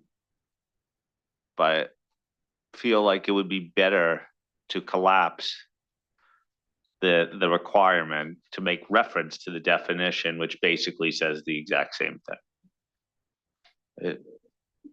It's an overwhelming majority there. So I don't know if that was I know that the board agreed to something in December, something last year. Sometimes in the light of day, it looks different. It helped to have input on it. I think you've gotten some drafting advice around the application material, etc. But I don't feel like this is that we've fundamentally altered the difference in what I've heard the conversation. It made more and more sense to me. That's fine. We can work with that. That's great. Thank you. Any other topics around ISQM 1?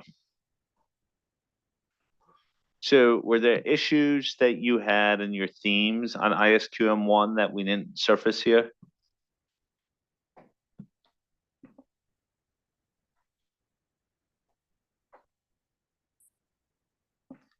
I'm just checking. Okay. I think the answer is no. Those were the ones I was expecting to come up. I just want to make sure that while we have people at the table. Yeah. I don't have the PowerPoint in front of me, so I can't look. We only filled in those gaps yesterday. Yeah. So, that's why I'm just taking a look. No, I think we're okay. I think we're covered there. Okay. Yeah. Thank you. Thank you. Okay, should we go to ISA 200?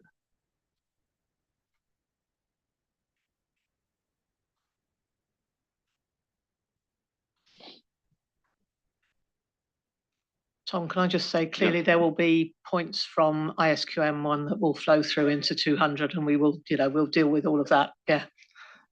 You're suggesting that you don't want everyone to speak on their consequential amendments as a result of the change we just made. We'll set up a conference room for yourself, and you could record them, and we could listen on demand.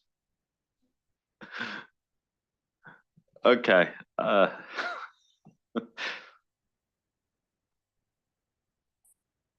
should have said ISQM 2. I think we addressed ISQM 2 in conjunction with 1. But any comments on 200?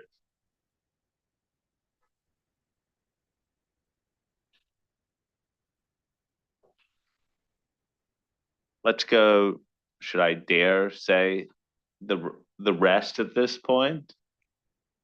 You could do, because I think we've highlighted that. I think, and the comments that I've got on 200 were largely drawing on ISQM 1. So yeah, I think we've got the specifics that I highlighted. Okay, Kai.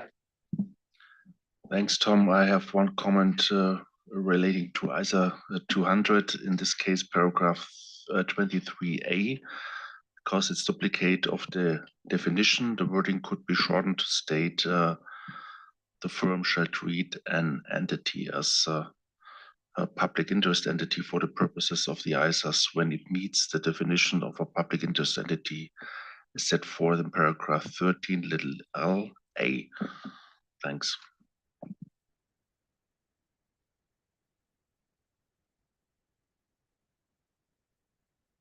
Anyone else? Julie. We're doing the rest now, Tom. This is a bit of an overall comment too, and I provided this to you offline, but there were different places within the ISAs that we referred to listed entities before.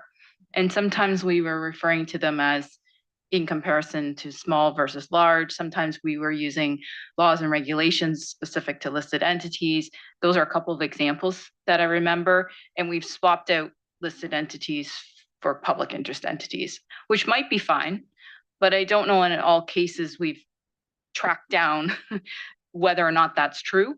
So, and I'm sure we will hear this when we go out for exposure, but I think some of those may or may not work in the future because, you know, large compared to listed worked generally. Large versus pie might, you know, like some of the comparisons might not exactly work as they are currently redrafted, but I just wanted to bring that up as something we may want to keep an eye on in our exposure period. Okay. Any other comments? We're going to get to 720 explicitly because that was theme one and it sort of hangs on its own. Okay, you want to? Yeah, if I can just respond to Julie's comment, you pulled out one or two examples, and we so Kalina has done the exercise on the kind of scalability piece, so we do have that to hand, but there were literally one or two of the ones that you highlighted where perhaps publicly traded entity is more relevant because it was linking to maybe a regulatory finding or something like that. So we will probably come back with one or two suggestions there. Thank you. So thank you for that. Okay. Any other topics part of the standard that want to raise other than 720? Let's flip back to theme one on this slide, which I think is page 7. You're seeking guidance on 720. Yeah, please. So maybe if Michelle, you could go back to the page 7. Yeah, that's it. Yeah, and that's then it. and then really, I think what we reckon are those 3 bullets at the end are probably the 3 options that have been kind of floated by different board members. So really, what we'd like is a direction as to which of those we would prefer to go to.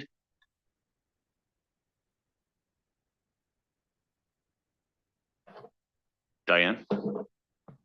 Team Larson was in favor of the first option, should be extended to apply to publicly traded entities. Okay, can I ask Team Jackson next? Yeah, Team Jackson is lining up with Team Larson there, and we would like it to be extended to apply to publicly traded entity. Thank you. Isabel? Yeah. So some of the people in this room have been in the boardroom at the time 720 was developed and finalized. And you may remember it was not an easy standard to issue, to exposure draft. And I understand that there is some reluctance to reopen or touch to what we have in 720, even if in the post-implementation monitoring, several comments have been raised, but it's not easy to implement in practice.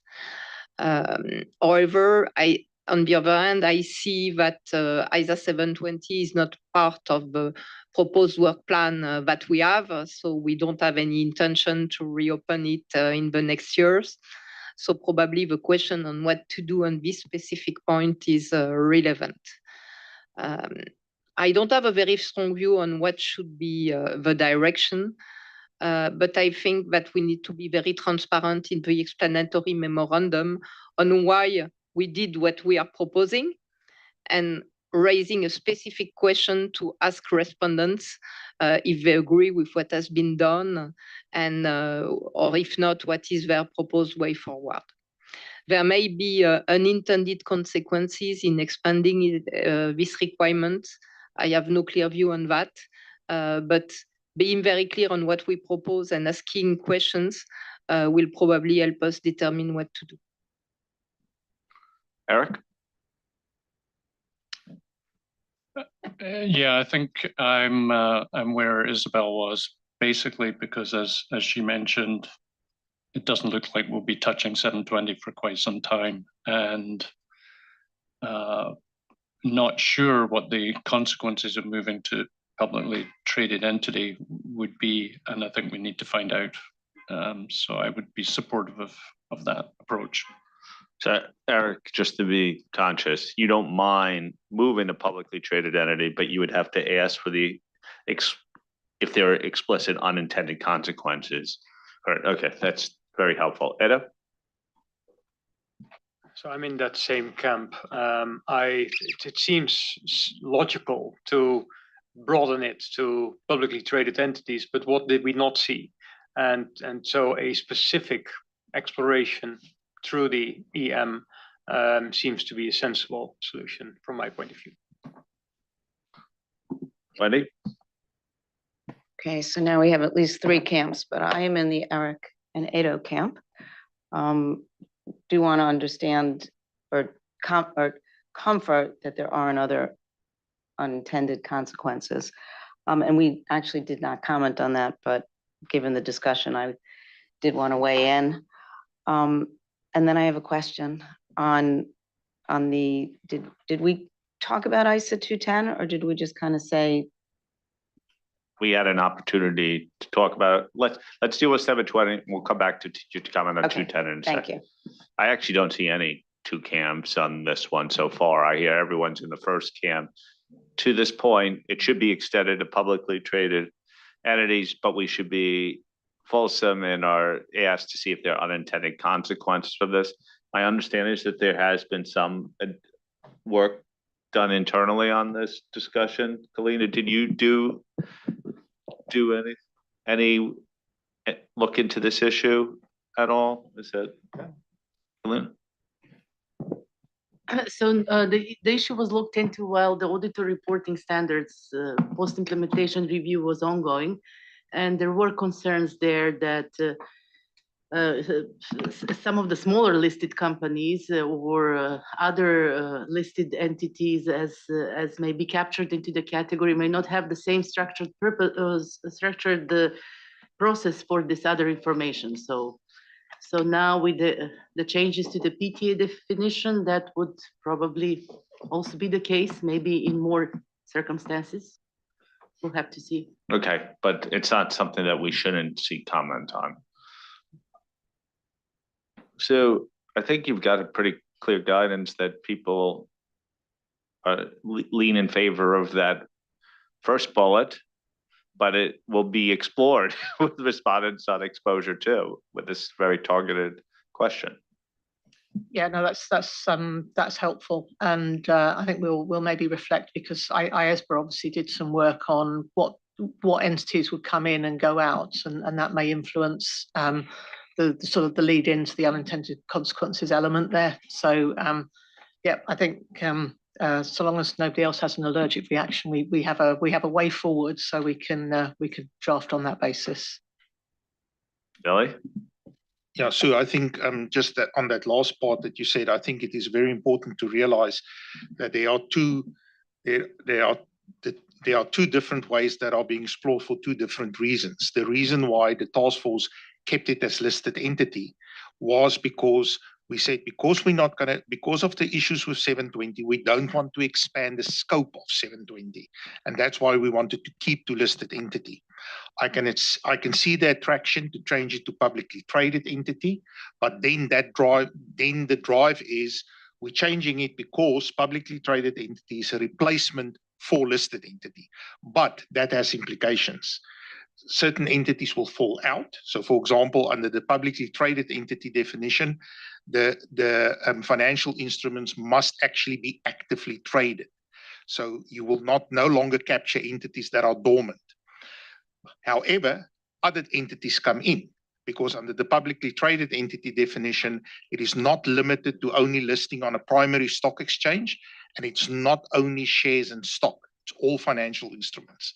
So there will be some more entities caught in the publicly traded entity net.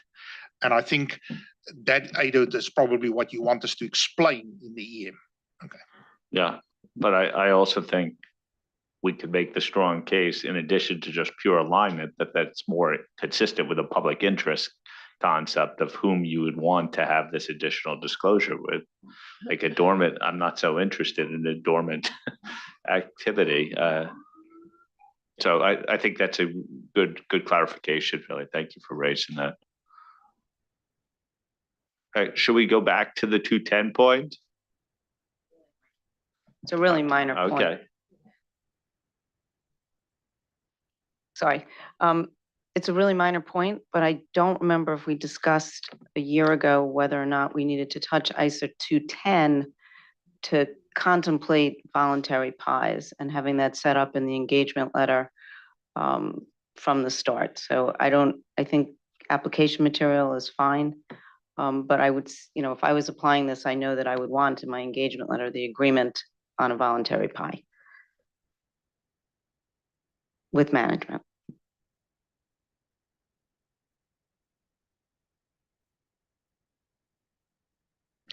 Wendy, I'm looking to Kalina and Sue to correct me if I'm wrong, but remember, all we're trying to do in this project is to address existing differential requirements, and there is no existing differential requirement in 210. Okay.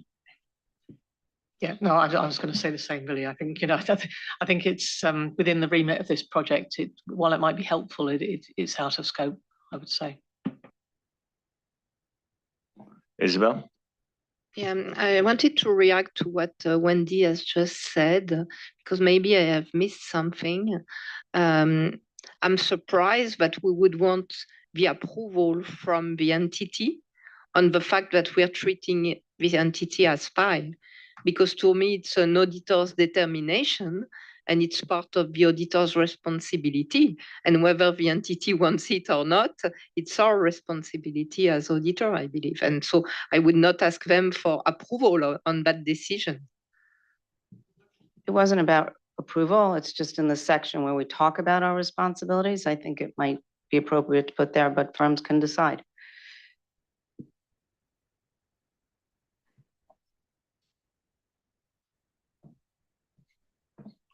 Okay, so back to you. I mean, I was going to move on if, yeah, okay. Sorry. So I mean, we've got to steer on that. I think the other big piece, I think we've probably gone through the other themes. The other big one that we wanted the guidance from the board on was the question of early implementation potentially. So we had one board member who felt strongly that should be allowed, encouraged in order to potentially align with IAASB, and we've heard other voices around aligning all the dates of the upcoming standards. So I just be interested to know whether other board members have a particular strong preference around early adoption.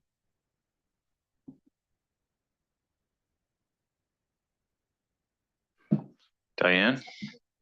Well, I was the board member who voted for the early adoption, and it was really allowing early adoption, not necessarily encourage, but just allowing early adoption. And the reason was so that we don't run afoul and end up with this different, because of the IAASB will go first. I don't want to end up in a situation where I've got this weird year where an entity is one way for independence and another way for the financial statement audit. Thanks. So just to be clear of what this means from a technical drafting issue, is my understanding is that our default position is that we allow early adoption. What's really being asked is if we do not want to permit or encourage early adoption, which would be a change in our default position. Yeah, I would probably not encourage early adoption. These changes go hand in hand with 570 and 240, and they should be treated in that on that same timeline. And I know we'll have some comments on early adoption, and if so, bring them together. Well, I guess the question is, in my mind, there's a difference between being silent on this stuff and actively encouraging. I guess I understand the value of doing all these things together, but I want to hear some other voices on this too. Josephine? Thank you. I actually don't think we can prohibit it. because of the very fact that in certain jurisdictions, they've already, keep using the term upgraded their listed to pi requirements in the differential space. So that would give an individual auditor as part of the form of firms a bit of a tricky place to be, because apparently they can't early adopt that into their methodology, but they have to do it anyway because it already exists. So I actually don't think we can do that. I think it's causing an odd restriction. Thank you. Wendy? So I thought we had a discussion early on, but it could have been in going concern and fraud as well, that we did want to align and we don't want to create inconsistency. So I'm perfectly happy to prohibit early adoption at this point, because I think it will just be confusing in the marketplace. Billy? I think there's another perspective to this as well. The one is about talking about allowing earlier, well, like Tom said, our default position is always we allow early adoption, or are we necessarily going to say we do not permit early adoption? I think the other point that comes up is the alignment with fraud and going concern. So another possibility is to also think about it in the context of, we all know that all three of those projects are going to affect the auditor's report. We also know that we've structured our forward plan in such a way that we are aiming so that those standards all become effective or have the same effective date, December 2026. Now, remember, when we released the auditor reporting standards back in 2015, 2014, at the end of 2014, it was voted out. It was released in 2015. We said the auditor reporting standards have an effective date. So it was a package. So there's also a possibility of say, you can early adopt, but then you can't early adopt on a piecemeal. You have to then early adopt PI, going concern, and fraud. But that may even be making it a little more complicated. So I just wanted to put that out there, because that was the approach that was followed with the auditor reporting standards. It's not to prohibit early adoption, but to say if you early adopt, you can't do it on a piecemeal basis.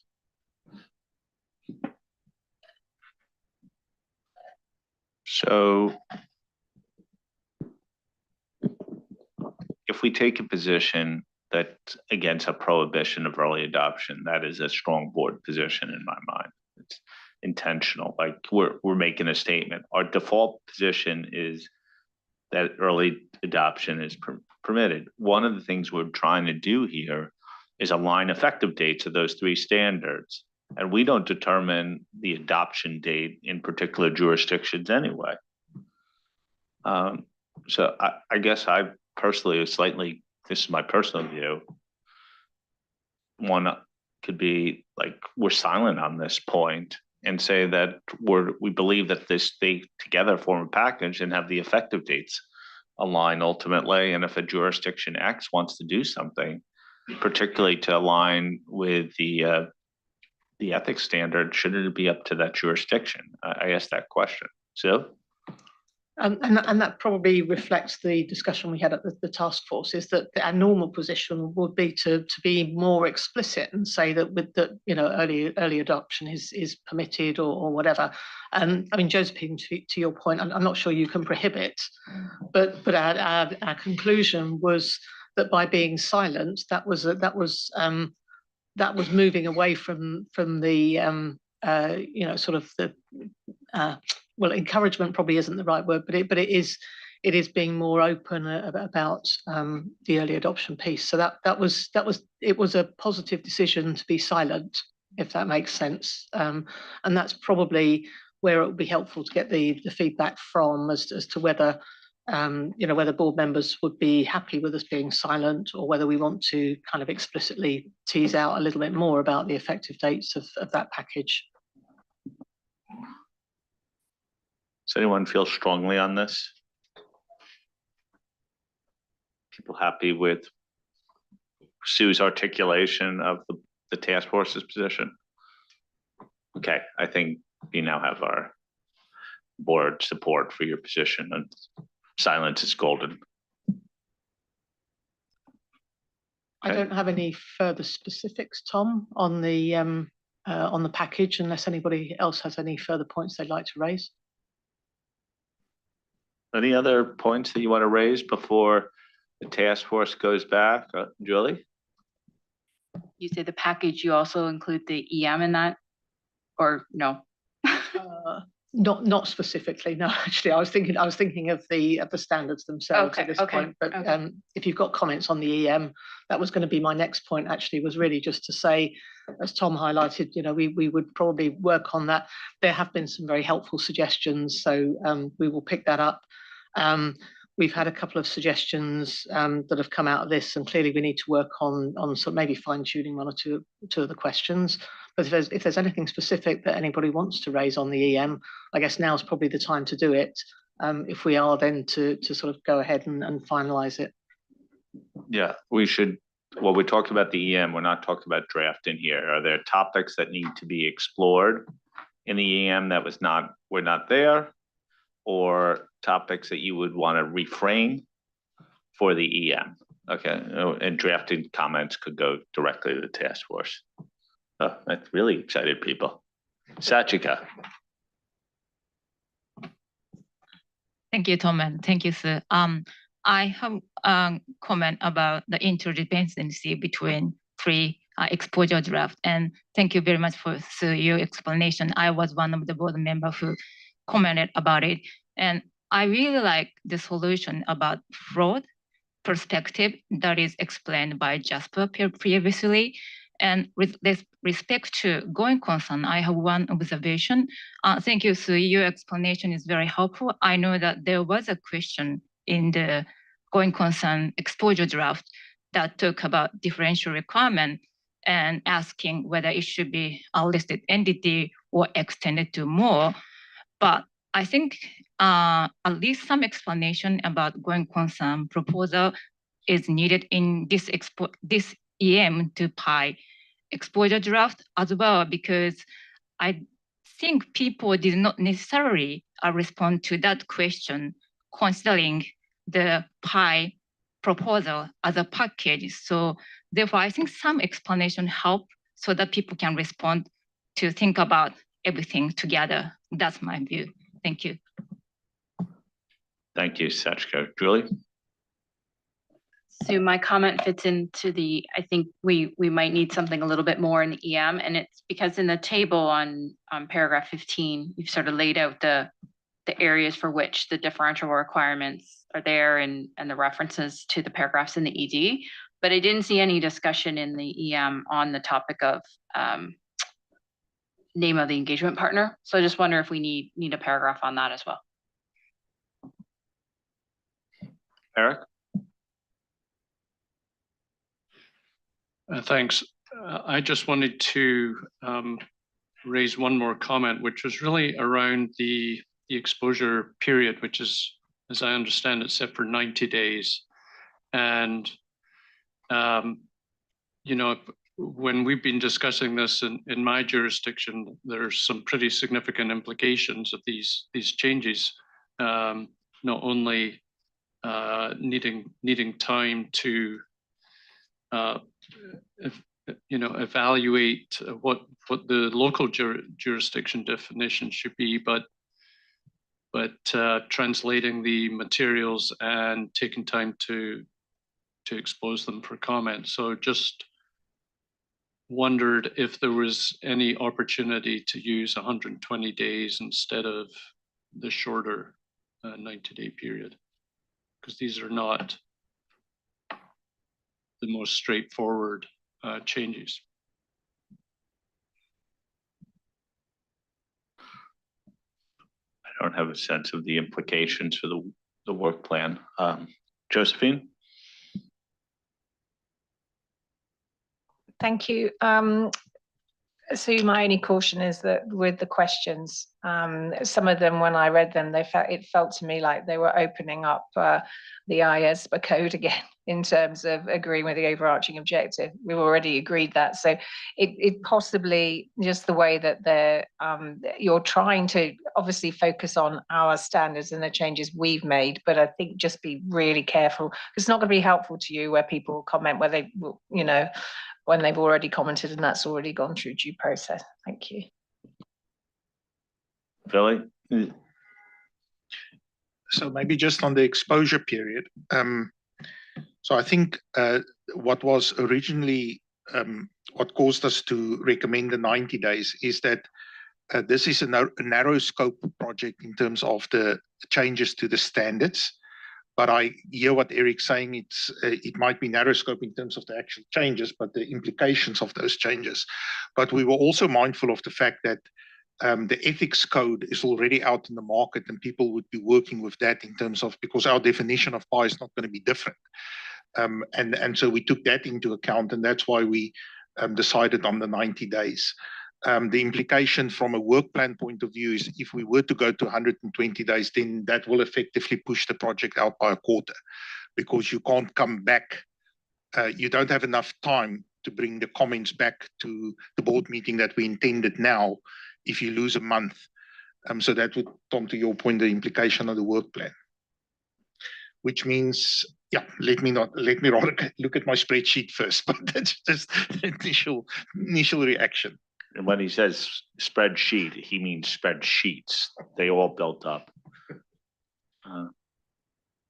Okay, well, I guess we'll have to bring that topic back when we redeliberate it. The comment length, period length is always a final discussion of comment before we approve, right? Yes. Sue, anything else? Just perhaps to respond to Sachiko's comment about the going concern piece, because Kalina, in her spare time, is starting to go through all the responses to the comments on going concern, and she says actually that there has been a lot of feedback on that, you know, with that lens. So I think people have read the question in that kind of broader sense, but obviously we haven't done the analysis fully, so we can't you know, we can't kind of draw conclusions, but we will certainly keep that in mind, and as we build that out. And Josephine, thank you for the reminder. It was certainly not intentional, and I suspect we all know from the you know, the prep for this meeting that that people will have comments on the IAASB code, but I think it is important that we do direct our questions in such a way that it is very focused on the auditing piece. And thank you, Julie, for the suggestion. So I think, Tom, if that's yeah. Oh, sorry, Edo. Yes, thank you, Sue. And thanks, Kalina. So I've gone through a number of the comment letters as well, and just want to lend my support to Sachiko's question, because the question was distinctly different than what we're asking now, and the consequences of it, I think, needs to be, we need to ask a transparent question rather than hoping that individuals who responded to the question of listed had thought through the implications of PI. Thank you. Thank you. Casey. Okay, well, thanks for that. So I think I'll just close out next steps, if that's okay. Yeah, all right. Well, brace yourselves, because we're coming back again on Thursday. The PI task force obviously is getting together tonight. We will get a turn of the ED to you by Wednesday afternoon. I think it's down for being 4:30. And then we hopefully will progress to approval on Thursday. We will be available for our doctor's surgery in one of the rooms somewhere on Thursday morning, should you like to come and speak with us, and you know, if there are points to address some questions that you may have. So I think Tom, that's it. We'll get on with dealing with the feedback. Thank you. So before we close, certainly, Jim, we had a discussion about this project with CAG last week. Any reflections on our conversation? Thanks, thanks, Tom. We did talk about last week, and Sue outlined the key points very well. And you had a discussion on some of those today. So I think from a CAG perspective, I don't have a really additional comments other than the CAG had support for where you were. Philippe, anything from the PIOB's perspective on the topic? Thank you, Tom. As you know, the PIOB supported the alignment of definitions and of the different documents. Personally, I should confess that I couldn't imagine that it could be so complicated to align documents. So I'm discovering, a level of complexity in this world. But apart from Sue, what you disclosed at the very beginning of your presentation concerning the fee, we are perfectly okay with the approach. Philippe, you've demonstrated an astute observation skills already. The complexity of this project has always amazed me, but it's tough. The two codes are definitely constructed differently for different purposes, and that's partly the challenge here. Okay, anyone else on PI? Well, thank you, Sue and the team. I think we're close to this finish line. It's not hopefully, it is on Thursday. It will be approved, subject to your excellent revisions and work. So thank you to the team who are at the table with you. We've been, it's been a bit of a journey to get here, and with a little bit of rest over the way. It was, I guess, a year ago where we brought a lot of this to the table. So thank you for that. Sue talked about Christmas gifts, right, and holiday gifts. It is Hanukkah here, and I'm going to give you one more gift. We're going to approve minutes, which is my favorite thing. As you know, they've both been posted on the website, the minutes for the IAASB September meeting and the minutes for the joint IAASB IASB meeting. I think whatever comments we've received, we've taken into account, and they've been posted on our website. Could I get a motion to approve the minutes, both those minutes as a batch? Anyone move for that? Yeah, well, people are nodding their head. I think it's the whole board moving. So anyone object to the approval of the two sets of minutes? I now deem the two sets of minutes, the IAASB September minutes and the joint IAASB IASB meeting in September as approved. Finally, before we close today, I just want to ask Billy, any logistical information about task force meetings happening this afternoon?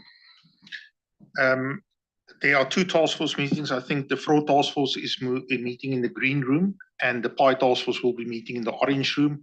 I assume, Julie, Sue, you will start both meetings now. Okay, so I'll probably give a few minutes for people to get, so 15 minutes or so to get ready. And then Warren, I'll wish you good evening. Maybe you'll pop out of the screen for 1 second. And Tom, I don't know what's going on. I don't know what's going on with the bloody camera. I think it's got something to do with it. I tried to get rid of the shadow, and all I managed to do was make it even worse. So you can just have to imagine me sitting in the middle of the pretty background. We won't say if we think it's worse or not.